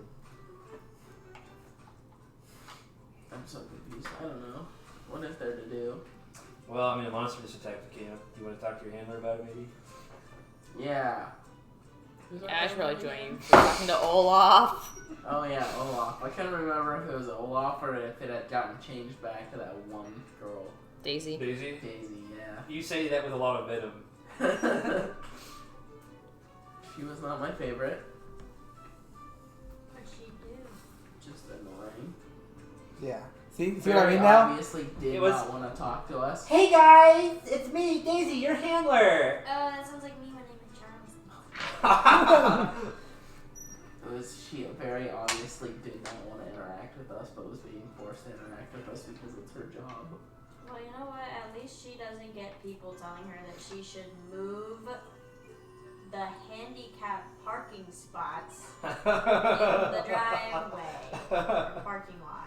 Like, yeah, let me get right on that, actually. Let me You know move what? it. I think we got some tools. I'll in go the pull back. out the signs and repaint the spots just for you. Yeah, that's right. Actually, what's your last name? I'll just paint Don't you know there's just an in-world editor like The Sims? I'm so sad that Cole missed that roll. Actually, Yeah. that was a narratively decisive roll. Yeah, and unfortunately Cole rolled it. Yeah. Womp I womp. should have had Amanda or someone else roll it. For Yeah, me. you gotta have her like do the thing at the casino. Yeah, Amanda, can you roll one of his dice for me, please? I'm just Okay, curious. we're gonna see if you're immune to the curse, if the curse spreads to you. It probably spreads. That's not looking good. Peak! 9/18. 18's good. That's on average, yeah, Okay. higher than. Well, Yeah. Well, That's pretty good. Damn. Okay. Yeah, Cole, roll on him without her blowing on it? Yeah, this is for science. This is your science. That's kind of Well, it's not a stressful situation, so. good. Very. All right, Cole. Actually, I need you Oh. to roll persuasion. Persuasion for what? Cole, I'm actually going to sincerely ask you to like fill a glass of water and put your dice and see if one of the things is like floating. That would be funny. I need to know if your dice are actually like loaded. The number 3 might be weighted. It's Yeah. the most common number. Number 3 might be weighted. Or, I guess we mean the number 18, but yeah. Yeah. There's no way. As soon as I call for a check, he rolls 2 3s again. This is for science. Truly good science. For all the podcast listeners out there, Cole is. Brad, this is what you're missing out Yeah, on. I should tell Brad to listen to this Yeah. section. Okay. Alright. I just put it in there. You think? Yeah, it did say What's facing up? 20. 20. Try again. Is it 3? No. Yeah. Oh no! I shouldn't have filled it up so high. Cole, you're getting everything wet. I know. I'm sorry. Also, why do you need a bigger glass? Well, okay. I think this plan was flawed because I was expecting his die to float for some reason. So was I. I thought they were supposed to float. How? That's not how you're supposed to test loaded dice. Yeah. It is. But, I guess they're too thick. Yeah, that Cole, you're too thick. Sturdy. Yeah. I get He's it. like a swarthy young man. I get it from my You can also. Oh, wait, no. Is Cole a young man? Isn't it supposed to be salt water so it actually has. Oh, die! It's supposed to be salt water, I think. Yeah. And if it's not, I'm gonna point my finger at you and call you stupid. Yes. Do we want to get a glass of salt water to test this for science? No, I don't know. Are you sure? You sure? I don't. I mean, It could be pertinent. Cole, if this is an objective fact, then won't that feel free to you? Hold Yes. feel free. Cole, get one of the big glasses out. like the big Custer's cup. Sure. No, I just meant like one of the wider ones, like, you know, the clear glass ones. The ones that. Oh, the ones that Yeah. they make drinks in. My glasses? Yeah. The one that Gabe keeps one in the cabinet in the pantry. Listen. Okay, Amanda, do you think it's ridiculous that I don't wash a glass that I only drink water from every day? Is that gross? No. How much salt do I need? No, No, the weirder part is he just keeps it in the pantry. That's because if I leave it out there, someone's gonna drink out of it and they're gonna get my goodies. How much salt do I need to put in there? A lot. A lot. There's not a lot of salt in I don't know. It's Just, enough. just do what feels right. this. If it doesn't work, But don't use all my salt, please. I need to make some more food this weekend before I go back to. if it doesn't work, I'm gonna feel so dumb. What do you think the odds are, Ryan? What do you think is gonna happen? I think we're gonna find out they're totally normal dice, and he just. I think they're probably lucky normal, and sucks. Cole personally is cursed. I think that they're not even gonna flow. I really hope they float because I'm gonna feel bad if I just. There's no way though. Cole rolled how many 3s in a row? That's such a statistical anomaly. And he rolls 3s all the time. I Doesn't mean, he? so was my triple natural 20 there, but Yeah, but Cole rolls 3s like all the time, doesn't he? yeah, Cole, when you roll a low number, how often is it 3? Oh. it's below 5 a lot. I'll tell you that. I've always I've had this hunch that Cole has like a very low loaded rolling distribution. Because when I listen to successes and failures from you guys, Cole fails a significant amount of the time more than you guys do. Yeah, I think if I had to guess, like, I think Brad has like the highest number of successes, then me, then Ren, then Cole. Yeah. As far as rolls go. And for the longest time, I was like, well, maybe Cole's just making bad rolls. Like, rolls that he doesn't have advantage on, or like rolls that he has a low modifier for. But there's no way. We have to solve There's it. been multiple times where I have gotten express double advantage on you because you're like, there's no way I can let you fail this. And then I end up failing it like 3 times in a row. It's not pity. It's just like, you've made the optimal play. There's no way you should be punished here. Is it floating? I knew it! Why aren't you floating? You dumb, stupid piece of garbage. My plan to get Cole's dice soggy and salty has succeeded. No. Make sure to suckle on Is it it a really little not bit. floating? It's not. I thought salt water was supposed to. It does increase buoyancy, but the die just might be too heavy. Is it like sinking slower, Cole? Yes. Is it okay? Is there like one face facing up more often? He diluted it so much that he can't. No way. Is that a 3? Is it 3? That's really funny. Cole, are we exercising your dice demons? Oh no! It actually turned in there. Is it turned on? It's actually turning. I'm literally seeing it fall and turn on the ground. Yes, it totally is. Cole, wait, is 3 face up? No. It's just turning. It is expressly hitting the bottom It's- and then rotating. Do you see it? Yeah, I do. I mean, all of these rolls have been low. Like nothing over a 10. That was a 7. The last one was a 6. Cole, I think your dice might be weighted. Did That's you an leave, 8. Cole, did you leave like your dice in your car? Oh, that's a 19. Cole, did you leave your dice in your car like a hot day? Maybe. Dude, I've had these dice for so long. Did you put them in the oven by chance? Did you put them in the So that's oven? okay. So when Well, you're that's a using 15. plastic dice, that's how you like weight them using like the DIY tactic. So that the plastic settles towards the face that you want opposite the one up. Put them in the oven.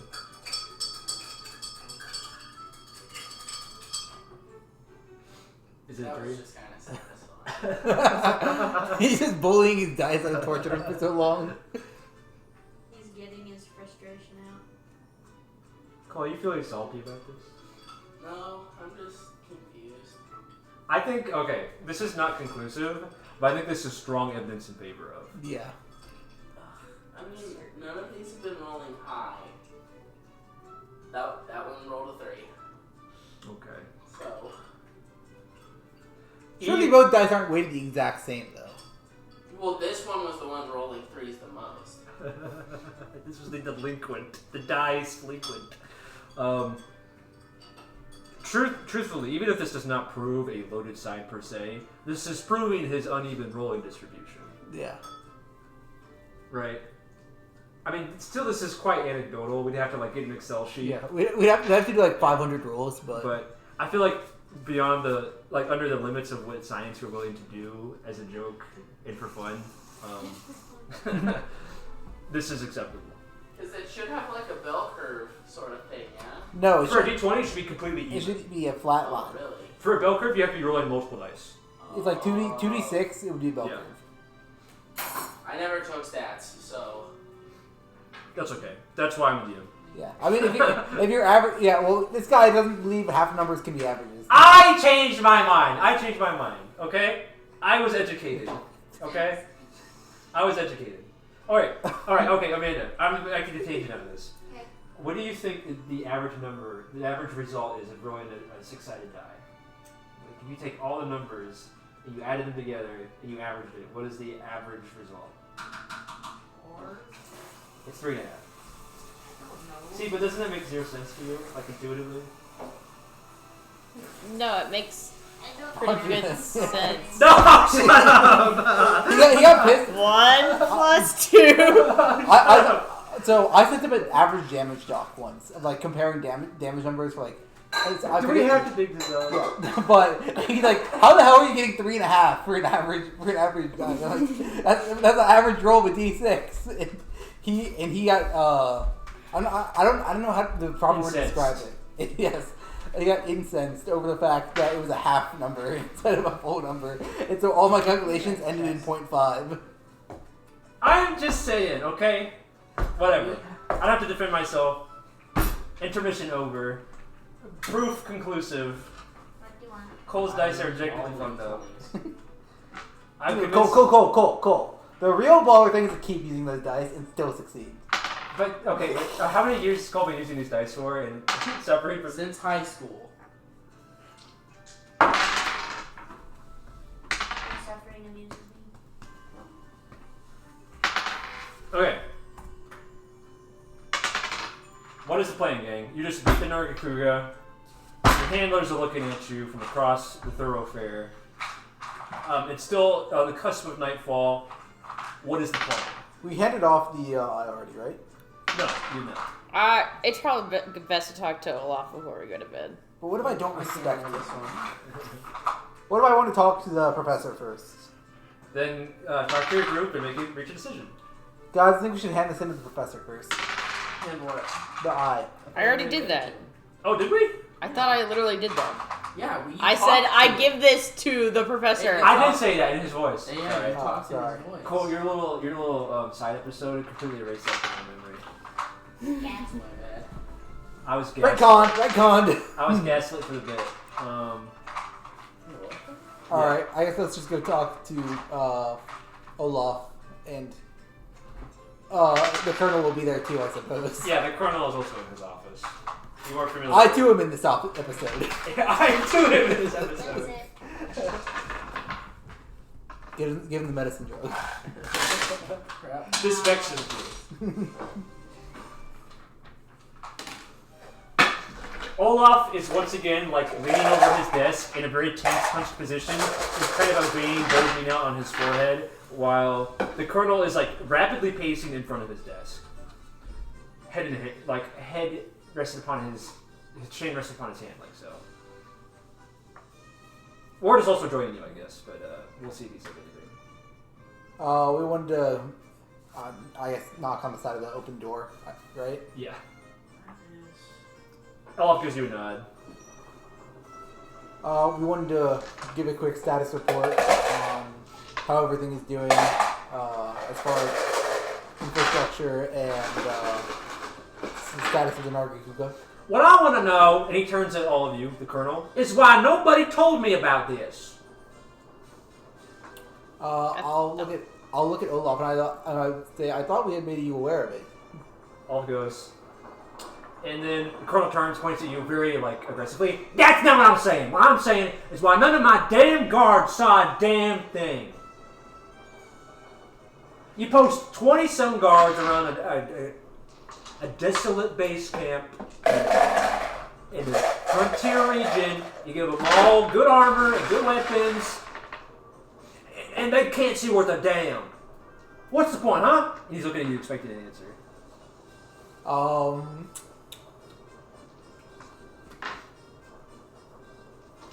Well, there are a few possible problems. I could go Before you into can even finish, the colonel turns away from you. I was gonna try and spin this into a long winded rant, like the colonel would be interesting, but he lost interest instantly. Good. We need to do something about this What's this called, Olaf? In Nargacuga. This Nargacuga! We gotta do something about this Narga. Gnarly Kuga. Well, your team idea so far, because all you and Worry Ward have been doing is sitting in here preaching to me. You mean the creature we just fought? Yeah. We've just been preaching to you. Well, before that, y'all were preaching to me about, oh, we should not attack the monsters. They're cute and peaceable. I don't think that's what we said. Crap like I that. believe we said the Nargacuga specifically was dangerous, but the Magniacris should be left alone. Ain't they all the same? No. they're actually quite diverse. Well, with different behaviors. somebody's got to do something. That thing was deceased. Now, I'm not saying deceased like dead. I'm saying diseased, like pest-ridden. Someone's got to do something about that. I believe that's why we're developing a cure. Yeah, we'll develop it faster. Where'd you... Olaf, the report. The midday, and then a aide walks in as he's speaking, hands him a slip of paper, and he says, the midday is finally reached all of its resources and will begin work on developing the cure. So, all it takes for things to happen around here is for a damn monster to attack the base camp? Yes. What do I gotta do, guys? What do I gotta do? I'm trying to work with you here. Do I gotta throw more monsters at you?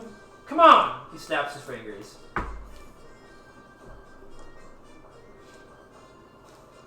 I think it wasn't we needed the monster to attack, it was just the convenient circumstance. Father, I know that you're all religious and you're all signs and astronomies, but there's no such thing as convenience or coincidence. Everything happens for a damn reason, and that's because people wanted to or people don't, okay? Uh-huh. Well, I think we didn't want the Nargacuga to attack. So Well, it wanted to attack. You know what happened? So its will is greater than ours. Yeah, So- I'm saying it is. So it has higher judgment. If I'm reading the reports correctly, this thing was tailing you during your last quest, and y'all didn't do shit about it. So yeah, in this specific circumstance, Yeah. I'm saying it's got more will than you. What the hell happened here? We had bigger things to worry about, like not letting people die. Do you know how many people could have died because you dragged this damn thing back to our camp? You know how many people did die? Olaf was just about to answer. They're going waves in hand. Irrelevant. Irrelevant. Not relevant. What matters is that this was a serious breach of security. We got the public scared. What public? Everyone here works for you. Our shareholders are not going to like the sound of this, okay? How are shareholders gonna know? I'm going to damn tell them. Oh. As the employees of Innovation Electric, y'all have a duty that ascends upon any honor or any moral prerogative to make the company profitable. Do we understand that? I've been trying to be subtle earlier, but I apparently have to bang this into your foreheads with a 9-inch steel nail and a bat. If y'all can't come up with something to make this expedition worth it, you're getting sold off. Capiche? Sure. What do you mean, sure, Father? I own you. Yeah, exactly. So it doesn't look like we have much of a choice, does it? Yeah. So Why are you even asking us? Because, believe it or not, Father, I only want good things for you. I thought you said you only wanted good things for the company. You're part of the company. Uh-huh. If y'all can get your shit together and finally get the shareholders a little bit more comfortable around the table, maybe we can discuss getting you a raise, or I don't know, getting your freaking stocks back, or giving you your property back, or doing whatever the hell you came down here for, getting the natives all hoogly-joogly. I want to make you all hoogly-joogly. Getting the natives all hoogly-joogly with your nighttime, bedtime religion or whatever. Guess I'm oogly goo. It's from a TV show. And Reggie, am I hearing from your partner, Nigel, that you're refusing to work He's with not him? my partner. I'm sorry. Whether or not you believe him to be a partner, your contract states that he is. Nigel said something about you not believing in the technology that you're working on, and frankly, I find that to be concerning. Reggie, I appreciate if you look at me. Reggie, would you put down the lives of men who work for you in the hands of equipment forged by someone who doesn't give a darn about it? Speak honestly. What are you trying to imply here? I'm not implying nothing. I'm asking you a question.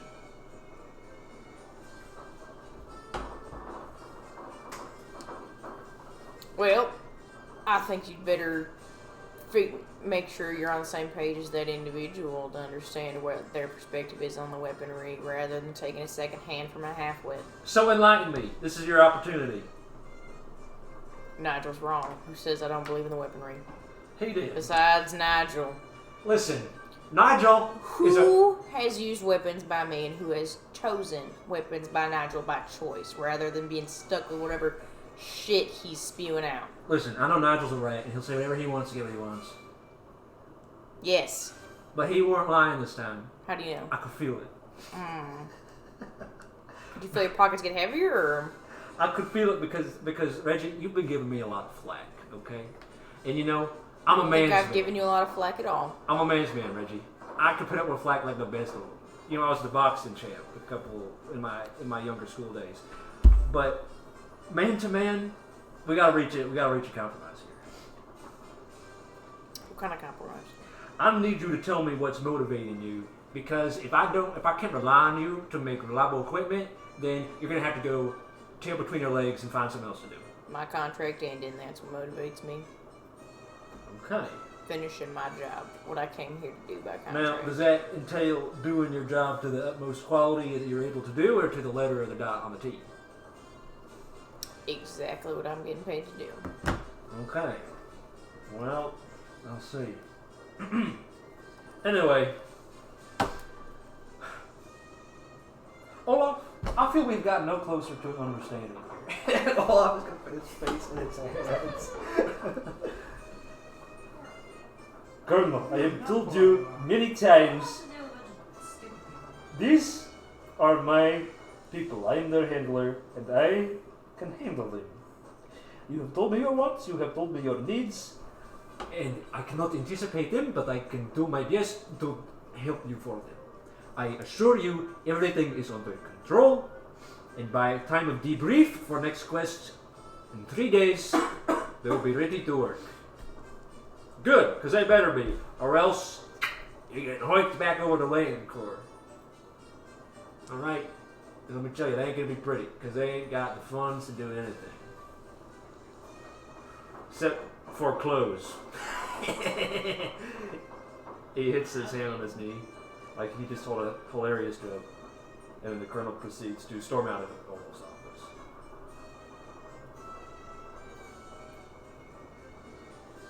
I am deeply sorry for what has transpired here.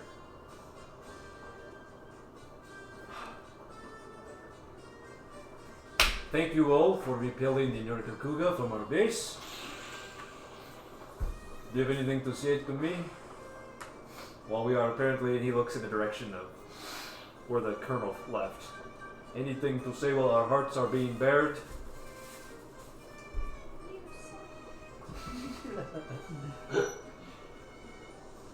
Ooh, you stink.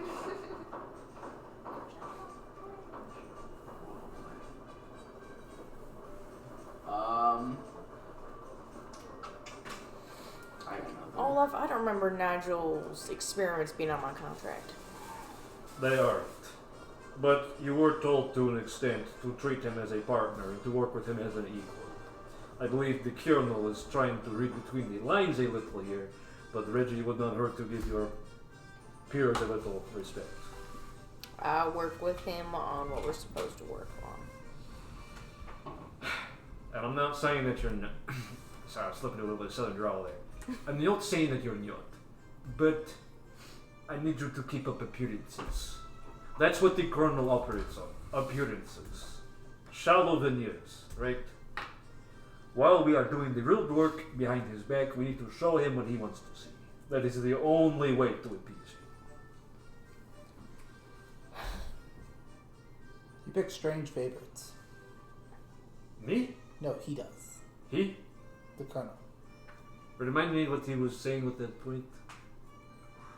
I was just saying that he picks strange people to play favorites to and trust. Nigel, his guards, clearly equipped to deal with people and not with monsters. Oliver, let me give you a lesson. The colonel works with simple people because he knows how they work and how to manipulate them. It is people like us who he cannot just move around like pawns on a board that he cannot trust. When you have an operation as big as the colonel's, you have to rely on something. And what? This whole thing, Olaf waves his finger around as if to emphasize the point, relies upon is self-interest. I believe it is in the interest of all of ourselves to survive.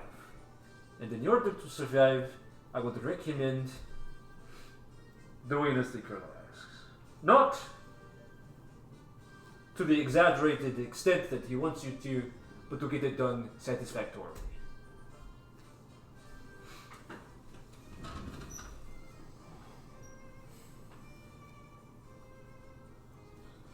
We'll see what happens out in the field.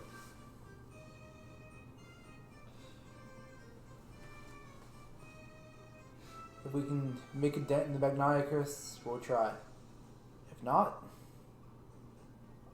well, I can't say what'll happen. Do not attempt anything you will regret. Oh, I'm not trying to attempt anything. I'm saying, like, if we can't do shit to this Magniacus, we gotta hightail it back here and figure out something else. Okay. Well, if all we have left to talk about is the mission, I invite you to take your leave, because we will discuss it during the debrief. Any further questions?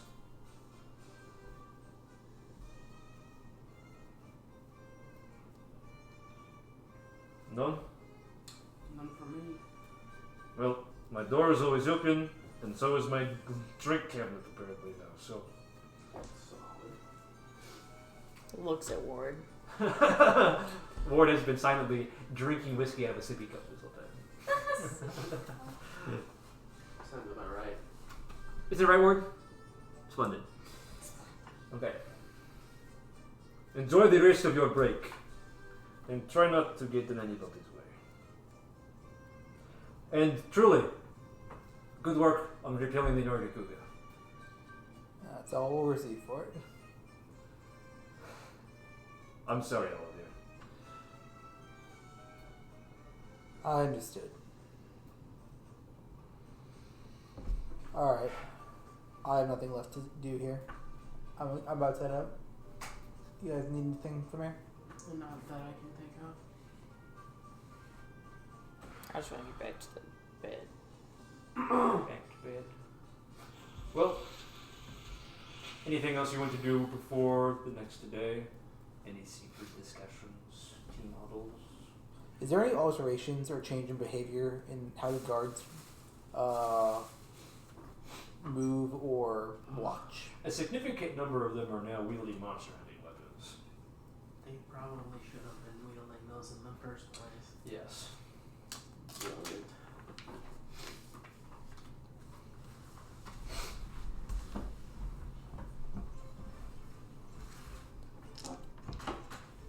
How are the gremlins doing? They're doing okay. They are not living like the homeless anymore. They are now all of them living in solid shelter, and they are being paid what appears to be fair wage to you. You don't know if that's equivalent to whatever, kind of culture and existence they had before, but they are being treated as equals by the company, at least. As for individual interactions, hard to say.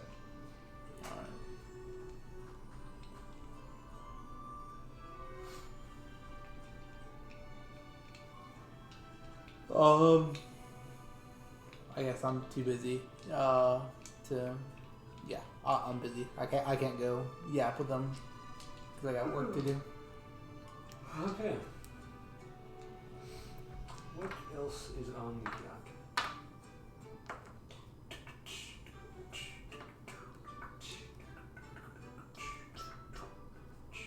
Dun, dun, dun, dun.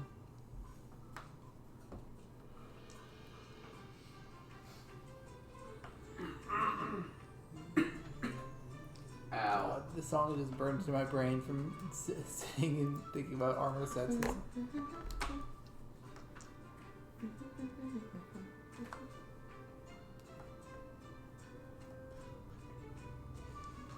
You can also cut it short if you think we should wait for Brad on any next steps. I'm just reading my notes. Okay. Reading is gay. This might surprise you, but I do need a little bit of time to think. Alright. You don't think instantly? No. My whole world is... I know that I make it appear that way, but my entire belief system and everything that it was built upon is a lie. I will uproot you from your very bowels. Reggie, would you say you and father are friends? Beyond being colleagues? No. Like you wouldn't like Base. eat lunch together?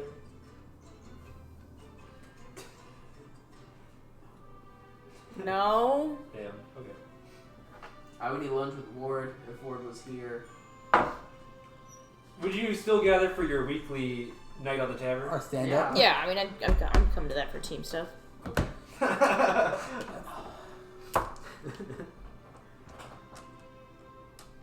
Okay. Well, that presents us with once again what has been unofficially labeled as Thirsty Thursday. I'm still not calling it that officially. You may refer to it however you wish. But it's inside our dusty old tome. As we zoom out for a moment, it's just called unofficial Thirsty Thursday. The curator waves in and he says, "Oh, as you will know." Alcohol. You gather once again in the only tavern in Rainbow Basin, which has become a little bit more tavern-like and less like upturned crates being used as tables kind of thing. Wait, I was going to zoom out for a second. But go back. I have a question. What week system? I know we use like stories or pages for units of time. Do we have like a week system? Is there like a regular schedule upon which we meet? You're asking the curator. Yeah. We meet whenever.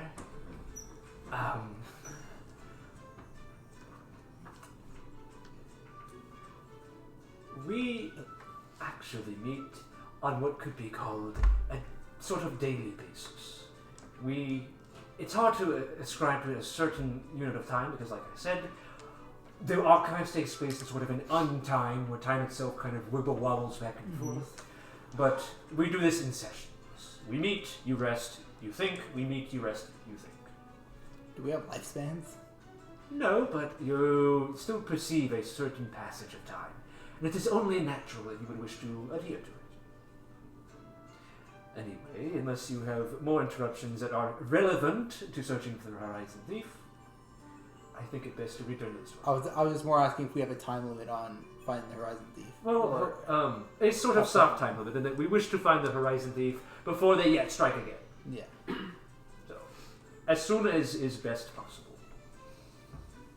Back to the Dusty Tome. Okay. You all are sitting at the tavern table when Xavier approaches you. Tilled this time by Adam. Silently, Xavier takes a seat beside you all and just begins to drink. There is a heavy tension in the air.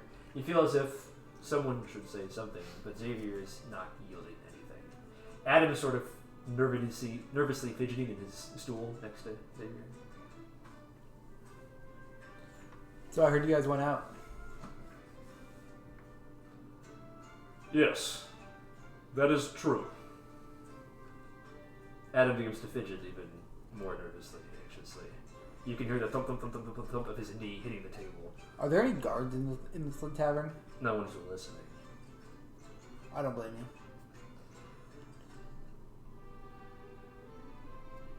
you. I think, honestly, based on how our bosses are acting, it's actually the right call. Tell me this. How many of you have families back in this?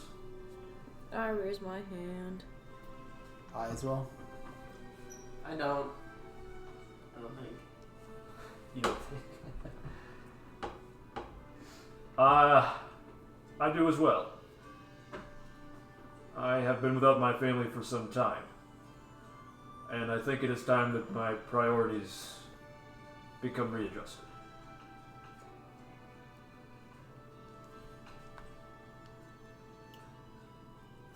How many days ago was the Nargacuga attack? 1 or 2.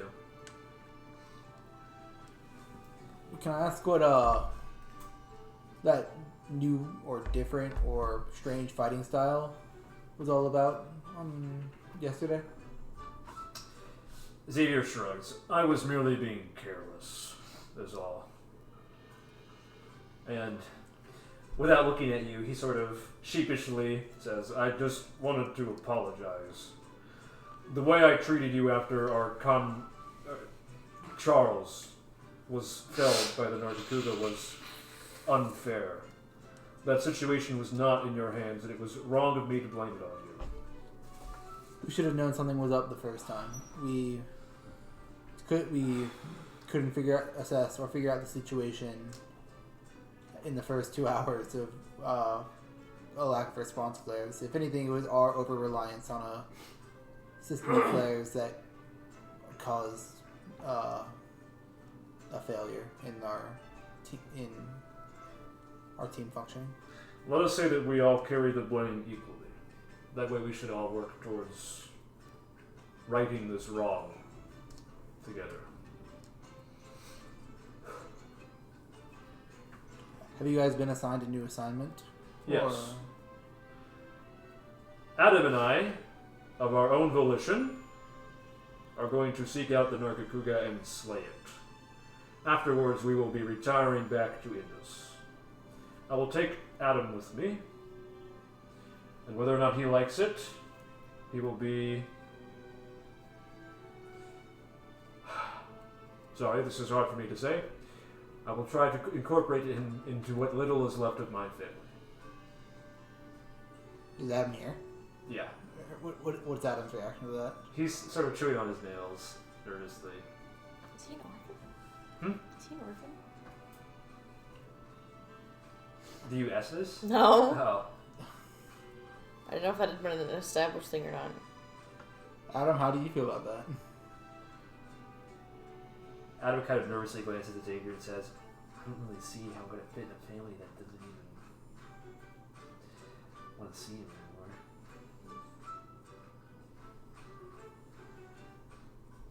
Fuck Adam.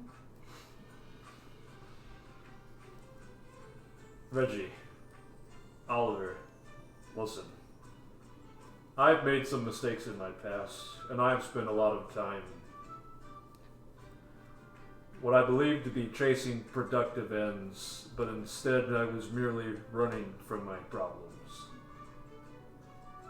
I highly encourage you to reconsider what you value most, because it's not always going to be there. And for someone like me, this realization has come much too late. As peers, respected hunters, I want you to do what you think is best, but to seriously give it some thought. And he wordlessly slips a sealed envelope to you, Reggie. Take it. If I am to fall in battle, Mr. Starling, I wish to entrust this upon you to deliver it to what remains of my family. I put my hand on his shoulder and I say, of course. Thank you. Do you know his last name? No. Well, sorry to put a rather somber tone on a night of festivities. It's not much of a festivity. The most compensation and praise we got was okay, that's over now. Thanks for helping, I guess. I assume it was the same with you. I was not even given that as a gesture. Since our resources are thin, I think I'll let you privy it on a little secret. I have been at least carrying. And I'll proceed to tell him about how there are people out there that he can use as a resource or rely on if he wishes to in the flat... I forget shit. The floodplains? Yeah, the Mud floodplains. flats? Yes. There are 2 refugees. Not Shannon. What's her name? Natalie? Natalie and the Gunline Village. Yeah, okay. If there's a village out there in the floodplains, if your trip on the Nargacuga leads you there, know that. Just mention me, and they should at least be able to provide you assistance. Thank you. And do me a favor, just keep that information to yourself and Adam. Speaking of things that we should keep to ourselves. And he lowers his voice at this and sort of leans in a little bit. You are aware that they're not going to let us leave.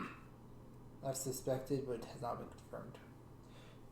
Adam is now very anxiously looking around, glancing over his shoulder warily, before Xavier puts a stern hand on his shoulder and sort of draws him in so he can't turn his body away. Adam and I are considering an exit strategy. If any of you would be interested in such a thing. Just something to consider.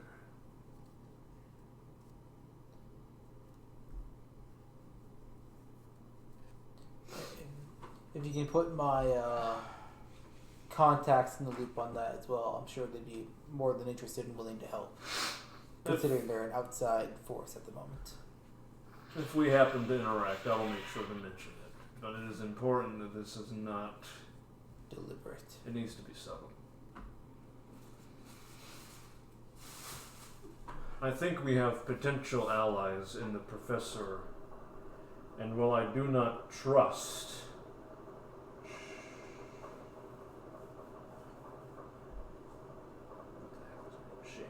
Shannon. Sorry, the girl who had a seizure, her name was Liz. Not Shannon. Oh. I thought Shannon was the one in therapy. Shannon is in counseling. Yeah. I thought it was Shannon. So Shannon was there. Yeah. Liz was the one who came in, interrupted, had a seizure. I don't know whether Shannon is on our side, but I know that we can trust her to do what is in her own interest. So, just some food for thought. Between you and me, I think some people here, kind of like I'll like subtly, as best I can, Father, and Ward, might be a bit stubborn about leaving before they complete some business. Well, it's up to you to choose whether you want to remain with your team or to reassess earlier priorities. Yeah. We'll keep in contact. Anyway, we should drink and be merry. We are alive tonight, and that's good.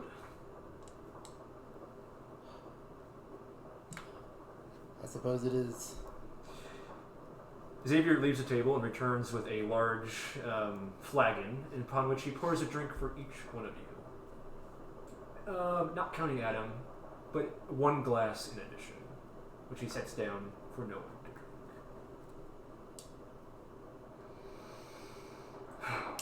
To Livy. And Xavier raises his pint up in the air, expectantly. I'll join him. Father, you wish to raise a glass to life? To Chaim. To family. To family. to the night, mother. To ancient mysteries and greed! Clink. And you spend the rest of the night with him, drinking and being merry, assuming, you don't know anything else.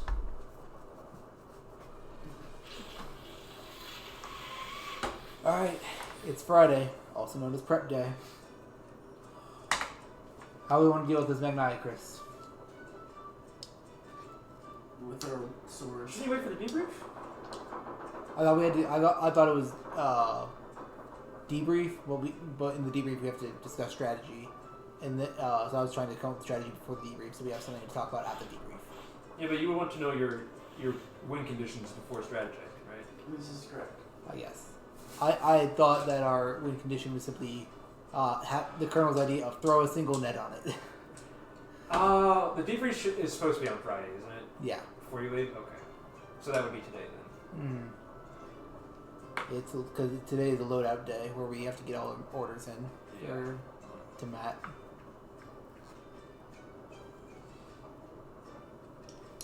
Okay. Alright, debrief time. As you approach Olaf's office, probably a little earlier than expected, assuming that you guys are all very anxious and ready to move forward. We'd like to have as much time to get a strategy in place. This is basically suicide. You hear whispered voices from beneath the door. Father, would you mind taking a quickly sit in here? I'm eavesdropping now. All right, roll. I hate everything. That is so unbelievably unfortunate. Perception. That's a And 9. stealth? Well, let's make it a group check. All right. Reggie, would you roll perception? Yes. Thank you. Perception 17. 17, 18. 18. Oh wait, 16. Oh, I should have done that Do earlier. we need a 18. stealth check as well? Okay, I believe that all passes. All I have to say is that if we get the Magniacris, we can dip out and still salvage something valuable out of this. And if we manage to develop the cure too, then we can take that back to the homeland and sell it as well, regardless of whether we take any of the plane back with us. You're not listening, Colonel. The Magniacris, yes, it is valuable, but we cannot take the infestation home with us. It is a risk that I am not willing to take. More murmured voices. Olaf, I wouldn't have to dig up some old dirt on you, would I? We all know that your position can be a little precarious here sometimes. I would encourage you to cooperate. Silence. Fine. I'll do what I can to the best of my ability, without undue harm. We'll see. And with that, you hear the footsteps approaching the door. I'll knock quickly. Well, hello! What a pleasant sight for sore eyes. If it isn't, checks notes, controlled chaos! Are we interrupting? Not at all, he says, which imperceptibly would not be a loaded sentence. But because you just witnessed, it totally is. I think it's time to discuss strategy. I had a word with our resident biologist, Professor Missile, and he said, well, we've got tranquilizers strong enough to subdue a cow with but a drop. So, I think that if we manage to get enough horse tranquilizer in the Magniacris, we could probably put her down. Holy crap, they're giving us clumps of ketamine. We got it in liquid and gaseous form, specially ordered in materials for you. Okay. Gaseous, I understand how it will apply. How are we going to apply liquid? Well, I reckon you could open a wound with your knife and pour some of it in, maybe mix it with some oil, apply it to some arrows. Really, you could throw the freaking canister at him with a slinger for all I care. What matters is that you're all the hunter-gatherer type, and you're given the thing to do whatever you wish with. Can you remind me, from a world perspective, we have not pierced this thing's skin yet, have we? Glancing blows. Yeah, we have not landed a solid strike. Well, you were like on the back foot. Yeah, we have not landed a solid strike. We'll see. We have not managed to pierce its skin with any weaponry. Anyway, I reckon once you manage to hit that Magniacris with enough horse tranquilizer to take out a wooden house, it'll go limp, and then that's when me and my team will step in and we'll transport her back to base. Now, we'll also serve as a sort of questions for the end of the lecture, please. We'll also serve me and my men as sort of a buffer zone. We'll do some scouting, we'll do some tailing, you know. We'll scout around the place a little bit. Well, your guys' primary focus should be do whatever it takes to take down that big old Magniacris. Alright, what's your question? Wouldn't your heavy machine weaponry, your gun, be most appropriate for applying vast amounts of tranquilizer? For a short Well, amount of time. theoretically, but this is supposed to be a stealth mission. And there ain't nothing stealthy about lobbing about 9 yards of crossbow cartridges at a wall. So, there you go. But there's something stealthy about us jumping it and trying to put oil on its skin. Well, yeah, because there's like 4 of you, and there's like 8 of my men and me. So, yeah, stealthy. I don't understand what we're missing out on here. I suppose. I appreciate you guys acting as a buffer for us, though. It'll let us know when it's coming and how to prepare ourselves. Yeah, exactly. We'll give you like an advance warning. I believe I have a war horn somewhere in my kit. And then you'll be ready to do whatever it is you guys do. I assume you guys will secure the perimeter so it can't leave once we are engaging it. Yes. He says slowly, hesitantly. As would be obvious for a mission such as this. Well, here's the thing. We sent a couple of, let's call them scouts, to tail the Magnicris back to see where its nest is, and we found a few potential locations, which we have taken great care to detonate shut. So, the way I see it, once we hold that sucker up in his nest, her nest, whatever, their nest, then you'll pretty much be trapped in a playpen with it. Wait, if it's already detonated shut, how is it going to get in? Oh, I'm sure we didn't get all of them. Wait, how will we get in? Well, you'll do your hunter thing, you know, you'll follow him. You guys love smelling tracks. I see that dog with you do it all the time. Mmm, feet. Yes, feet.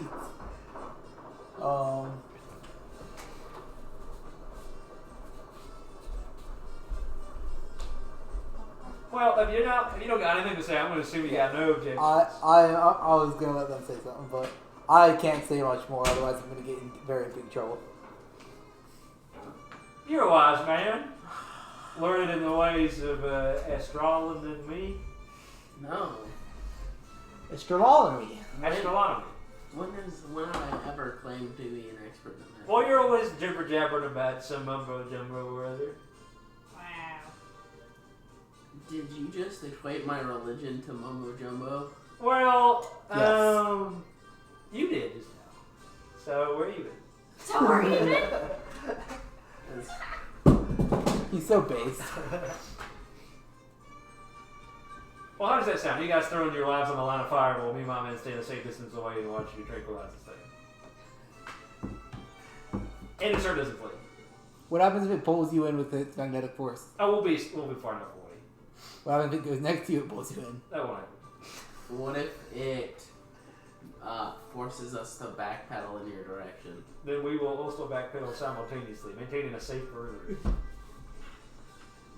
Bro does not understand what a perimeter does. You form a perimeter around an object, and then when that object moves, the perimeter moves too. To ensure ultimate safety. Who is this? It's like again? a bumper cars. Okay, what if it moves back into the ocean where we initially spotted it? Well, we will simply wait for it to return. What if it doesn't return? Then the problem solved. We can prospect the area with none of your complaints about a big old monster scaring us around. If the primary concern is the monster, why are we capturing it? Because it could be valuable. This is a new species, Oliver. Wait, but wouldn't it then be easier to kill it? If No. the concern is the monster? Oliver, are you more useful dead or alive? I am more useful alive. There you go. Are you calling him a monster? No, I'm calling the Magnicris an Oliver. He's like, he will be a potential employee. And you'll pay him a fair wage? Nope. He will be... Just like Oliver. Well, he will get what is the contract he negotiates dictates. Anyway. Listen, we're getting off track here. The goal is that we are to strategize about what the plan is. And the plan is that we will alert you and warn you over the Magnacrist's presence, and then you will swoop in, and we will maintain a safe perimeter to ensure nothing else disrupts you. Especially nothing Nargacuga like. Because we know that feller's been following. Yeah, it's got a specific appetite for him. I suppose if that's what the plan's gotta be, that's what the plan's gotta be. Yeah, it's good to see you on board. Say he finally understands it. Have I been feeling particularly hungry or thirsty at all? Nope. Just wanna double check So you that. want to give the Colonel a kiss? No. If I was feeling the Going in symptoms, for no the one else has brought him up, but if I was feeling the symptoms, I was going to ask for extra food and water to be brought in case of a long expedition. Well, Reggie, let me catch you up. So the plan is, y'all are going to hunt down the Magnacrist, shoot him up with enough horse tranquilizer to kill a house, and we're going to maintain a safe perimeter around you to scout and alert you of what's going on, and we will keep nefarious intruders, such as anything Nargacuga-like, from disrupting your mission. What happens if we kill it?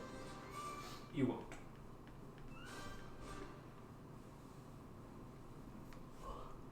Good, I'm glad that's it. What happens if we run out of tranquilizer? We will get you more. How? We have enough men to send back. Alright. Will that break the perimeter? The perimeter can be spread thin. In times of desperation, you must take to dire strategies. Yes, dire. Anyway, I believe that for the best windows of opportunity, you are looking to, say, trip the Magnacrist, perhaps make him flinch, give him a concussion maybe. Anything that you can do to temporarily distract it or weaken it is an excellent opportunity to fill it with tranquilizer. So, what we're looking at could be described as whenever you inflict it with a status effect or reduce it to 0 HP, you are able to do a skill challenge where you will make an attempt to tranquilize it. What if we did that to him instead? What if we inflicted him with stagger or topple and then tranquil him? The horse tranquilizer is too strong for a man like me. Oh no, this So is you not die? talking out loud. Oh. I don't know, I think we should do it. You wanna take some ketamine? Now, I feel I have to warn y'all that this horse tranquilizer is quite strong. It should not be applied to humans because the dosage is not metered for safe human use. That's a direct quote from the professor, by the way. That's not me pulling that out of my belt buckle here. Alright, I think we've got enough of an idea. I assume there will be no further negotiations on plans. That Seeing how it's reminds gone. me, he says, speaking over you again. The professor said in that weird accent of his that he needs your help in the laboratory. Whose help? Yours. Checks notes again. Controlled chaos. Okay, I do not know if he asked for someone specifically. Nope, he said, get them fellers down here. That's Fair quote. paraphrase. Huh. That's paraphrase. As his boss, you think you can order him to talk like that for a day? Like you? With your accent? Accent? I don't have an accent. What are you talking about? Well, without his accent. I mean. Oh! You want him to speak normal like? Well, I don't think so. He's got one of the funny crooked tongues that can't talk properly. You know. You know. Yeah. Anyway, have we settled everything here? We all understand what our roles are, what our jobs are, what our profitable ventures will be. And what's our reward for this mission? Your regular pay. Do we have first dibs on any materials required? Of course, like always, finders keepers.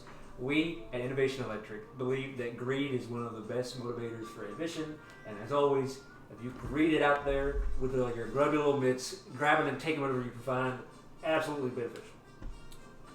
That has not changed. Alright.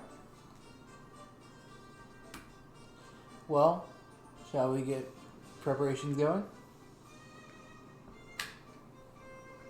And don't forget to visit our friend Professor Missile in his lab, because he said he needs your help with something or other.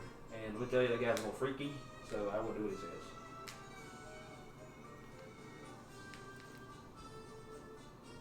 Why are you still here?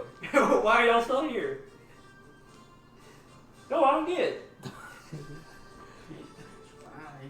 So hungry. Go on, get. Run along. You gotta do your I want prep to for that. sneak ketamine into his food.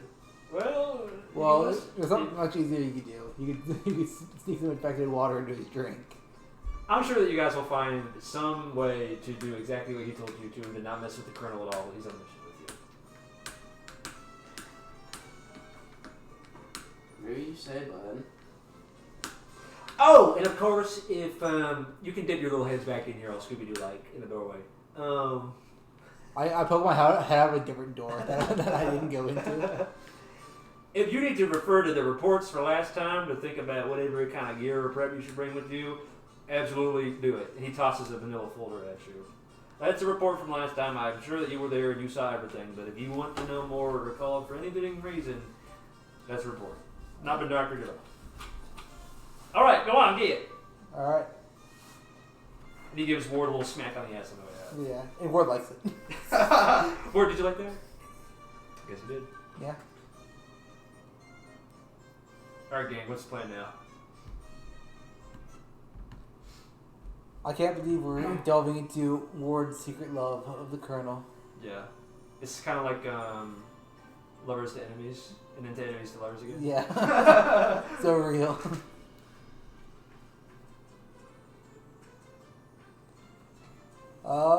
Should we go to Matt, or do you need to do any other prep? Let's go to the professor first, actually. What do you guys think? I say we just go over to Matt and grab the supplies we need. We can check the professor. Alright, let's go to the professor first. Okay. Sorry, Father, we can go to the Matt next. I know you love talking to him. I despise that man. Why'd you want to go talk to him? Father and Because he Matt has our supplies. love doing girl talk together. Also, is it currently Daisy's shifts right now? No. Why are the supply people insufferable?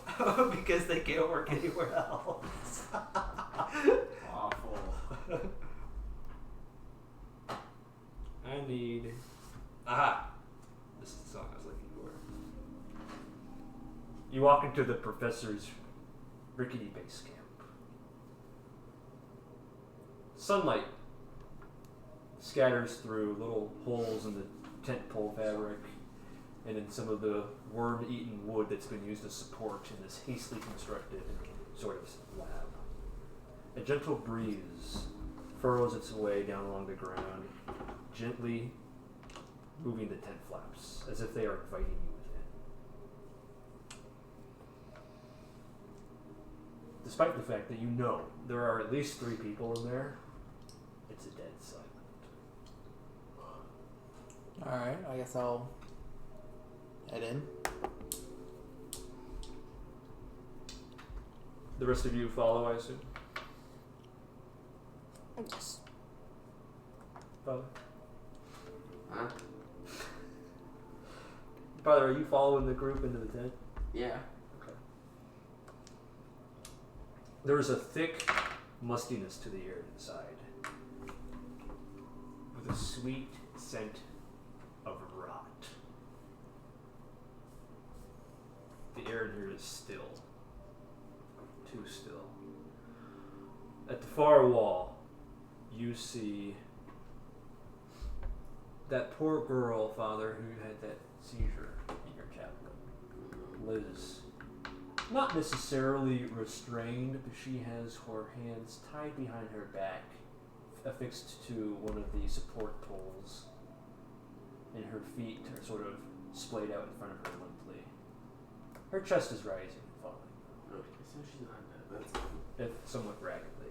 It doesn't look like they've been unkind to her, but they've taken some precautions. And speaking of them, Shannon and the professor are laying hunched over a desk lit by a single weak candle. Gas lantern, let's say it's a candle. Upon that desk sits 2 eggs upright. At the shifting sound of the fabric, once you enter the tent, the professor lifts his head towards you all, looking at you from exasperated, exhausted brows. You came. Yes. Well, I did not know, considering our history, whether you were. Well, I at least thought I could count on your self-interest, at least.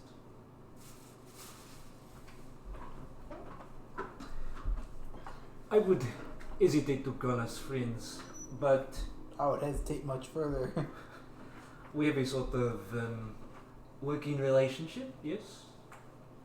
That much I can agree to. He looks to Reggie and Father for some kind of assurance. Something like that. We have a common goal. Exactly. Are there guards stationed in here right now? No, there aren't.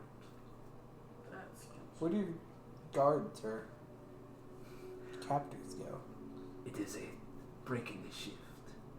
They are rotating right now. And the one who was here, I gave him a little something to keep him distracted, yes? Did you? Just so happens that we moved A little it, I ketamine. guess. A little ketamine. That's what I was gonna say. Anyway, based on our common agreement that we have a common goal, I think it was in your best interest to learn this information before the current date, because I have this feeling that it does not have our best interests at heart. Don't say that again. Anyway, I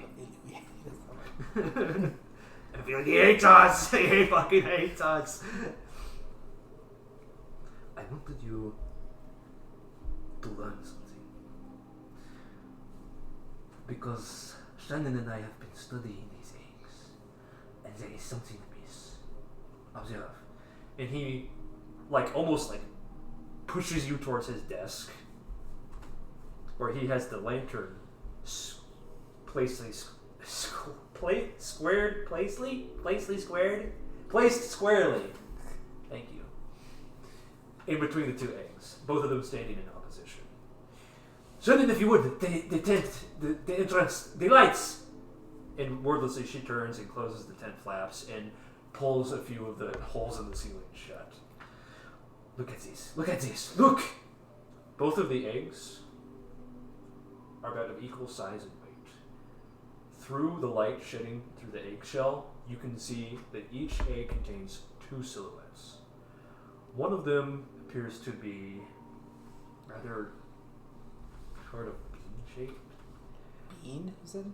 Yes. Okay. And the one in the other egg appears to be more sort of arrow-shaped.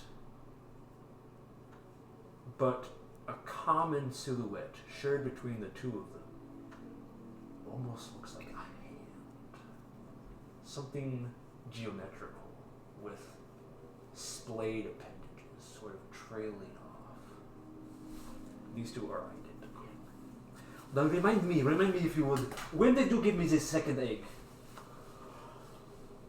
We got the barrel thing initially, and then the second egg was also a barrel. Oh yes, the Rathian egg. We gave it to you earlier this week. Yes. How much time was between those times that you gave me this egg and the first one? Approximately a week. It was longer, I believe. Wasn't it 2? I believe 2 weeks. No, because our barrel mission was the barrel mission immediately followed the immediately preceded the. Ah, yes then, only a week. But tell me, look, these are the same, are they not? Mm-hmm. They have the same developmentally. These creatures are developing and then stalling. I see this is going over your heads. No, I think it's settling at least on mine. I have something else to show you then. Maybe this would surprise you. And you watch as he takes one of his fingers and he flicks an egg. The hand-like embryo inside shudders slightly. And then a split second later, the hand-like embryo in the other egg shudders in the exact same. No. Well. I don't like this. And just for science, once more, he turns to the other egg, flicks the eggshell. The hand-like embryo shudders, and then the one in the other Could it possibly be some sort of hive mind? At the moment, Shannon and I believe they are communicating via pheromones. How these pheromones are able to penetrate the eggshell and the membrane, it's hard to say. I did have to compromise the structure of the egg in order to get the embryo within. But there's a possibility that they could be leaking out through that slight hole, but to respond this quickly, it's hard to say. Seems strange, no? Slightly. And this is harder to describe. Well, hold on. May I see something real quick? Sure. Can I do like the same flick? Yeah. And I'm gonna look over at Liz on the wall, or chained to the post. Nothing appears to change in her behavior. Pick up one of the eggs and chuck it over. Kidding. Where am I? Can I ask why she's chained up? Oh. For our own safety, we have, if you look, they have restraints around her hands and also her neck. You see that well. One on her neck, one on her forehead to keep her head still. She has been, stabilized, but we've not been able to stop the episodes.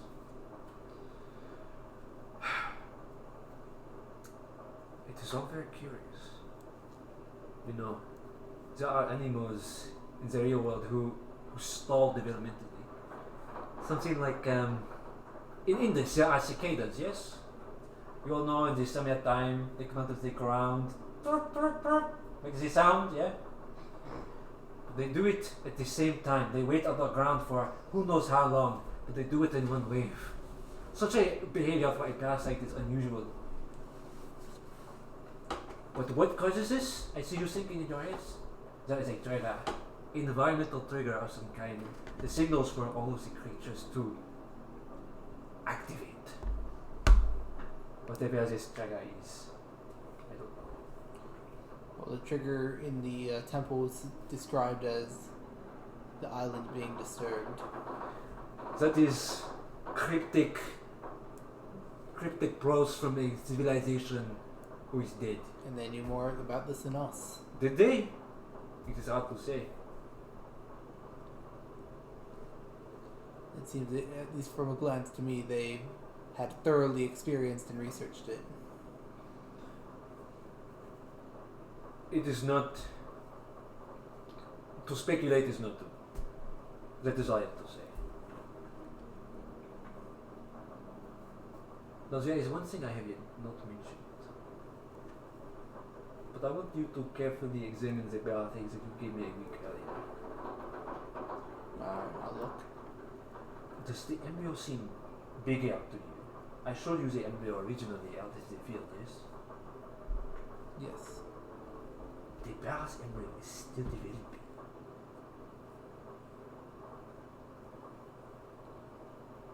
Well, Yet the parasite does as well. There is only enough yolk in a single egg to sustain one creature.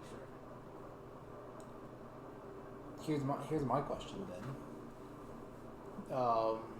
If the parasite is still growing actively, wouldn't it have a parent, a mother, or a originator? I do not know how parasites typically breed or procreate, but wouldn't there be at least one creature with a visible difference then that would if a parasite is actively growing along with it?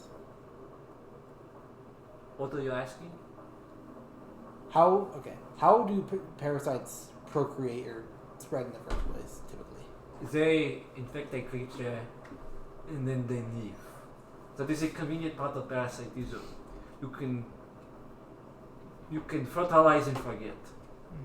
These creatures are designed through years of evolution to do it all on their own. Yes, but what fertilizes? It is hard to say. For some it is spores like a mushroom. For some it is direct. There are wasps that lay eggs directly inside of their prey. It depends entirely on the animal. For this, I don't know.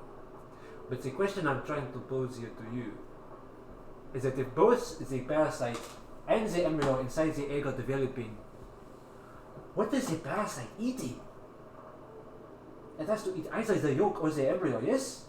Food does not just come out of thin air, does it? It is unexplainable. How? You two, any of you in the team, have you suffered any symptoms of the infestation at all? No, I haven't. You guys? I haven't disclosed my symptoms before, have I? I think so. It's, Only Ward knows. Yeah, the ward knows, and Ward said like, oh, he had a issue, but he never went into specifics. I have suffered from fits of. The only one who has no knowledge of any symptoms going wrong in the party is Oliver. Everyone else has either experienced their own symptoms or know about someone else's symptoms. You were saying? I have experienced extreme thirst. He looks around, expecting to get the rest of you. I've been hungry. I have to ask you something. In that moment, did you feel weaker at all? Like it was siphoning from you? Doesn't it make you feel like I guess I'm weaker because I'm hungry? I don't understand. Not necessarily physically, but was there some compulsion, some sort of feeling, some sort of aggression, rage, anything that would correlate with what the animals we are observing are experiencing? I mean, for me, it was. I couldn't hold myself back from. It was. I ended up drinking like dirty, disgusting water.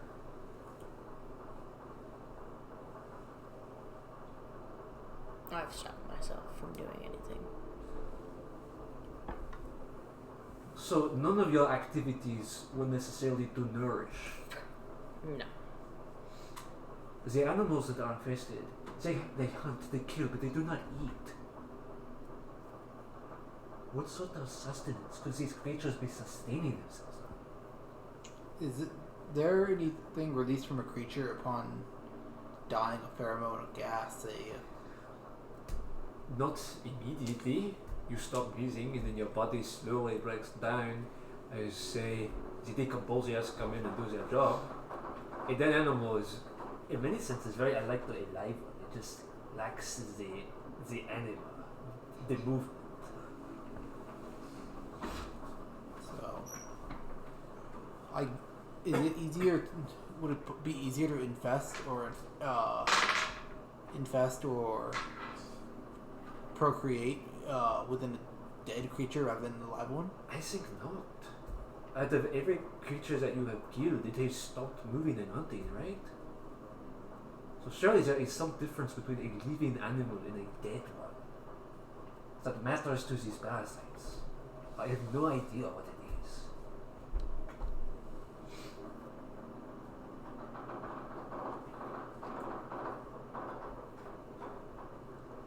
Anyway, that is all. I did not mean to include you in my reckless derising, but I have some news for you. Shannon and I believe that these pheromones, if they can be harnessed, can be used to help treat your conditions. It will take some time, of course, but if there is a pheromone that the parasite releases in order to stall its development, surely the same thing can be applied to you to stall your, well, development. So, there is some hope in this. To buy more time. But just use old pieces, trailing off that whatever triggers you're waiting for does not arrive first. I thought they already received the trigger to grow. No. Think again of the cicada. It lives in the ground for years, waiting, watching. And then, when the switch turns on, they all erupt at once. They already grow slightly before that stage. They reach a point where they stop, they stall, and then they act. I think that is what we are dealing with. That is just a theory, of course. So you think we're simply... You think we're dealing with the preamble, only the beginnings, but Yes. the true yield of this infestation is yet to be seen. That is what parasites do. They wait, they watch, they sneak, they creep, and then when the opportunity is ripe, they snatch. Sounds awfully familiar to another creature that was fended off earlier this week. Yes, the Colonel. He says, laughing at his own joke, seemingly pleased at himself. But, yes. Well, unfortunately, we didn't manage to fend him off. But yes, it is the Nargacuga as well. Perhaps in the advanced stage of infestation, something changes. I wish I had a way to use a live sample within safe interaction distance. But alas, we have to work with what we are given. Disregarding that, that is all. I wanted to fill you in on what was happening and tell you that there is perhaps some hope to buy more time to figure out something. As days pass, I am becoming less and less sure that a deliberate cure can be developed, but there are opportunities for treatment, much like many other real-life conditions. I believe that is all. Sounds like a solid plan to start from. Do you have any questions? I think questions will be raised as we get into the field, but we'll simply have to ask them when we get back. Yes. Every week we seem to come back with more questions and answers. That is the thing, though. That is what separates us from the animals, isn't it, Father? We know things. Even things that we're not. Maybe we're not meant to. He says that. Throwback. Is it possible, similar to how this Magniacris, as the Colonel has dubbed it, uses magnetic forces, which I don't know how many years ago magnetism was developed or inherently understood, would have been seen as an unknown force?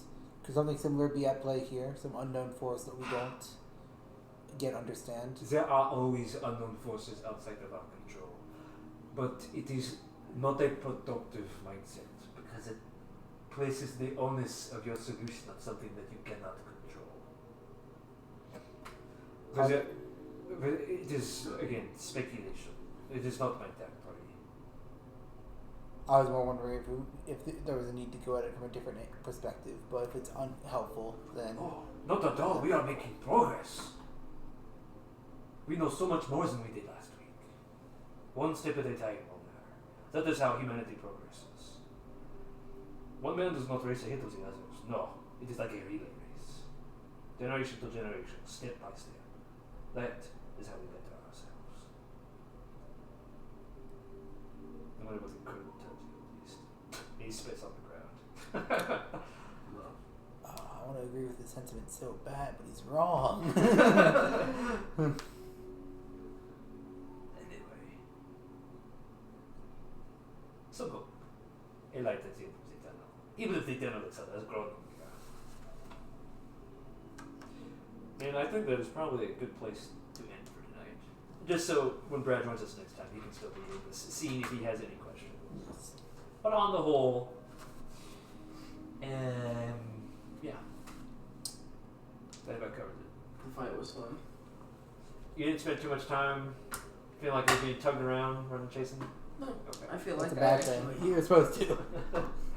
No, it's supposed to feel manageable. It should feel unmanageable. I felt like I took another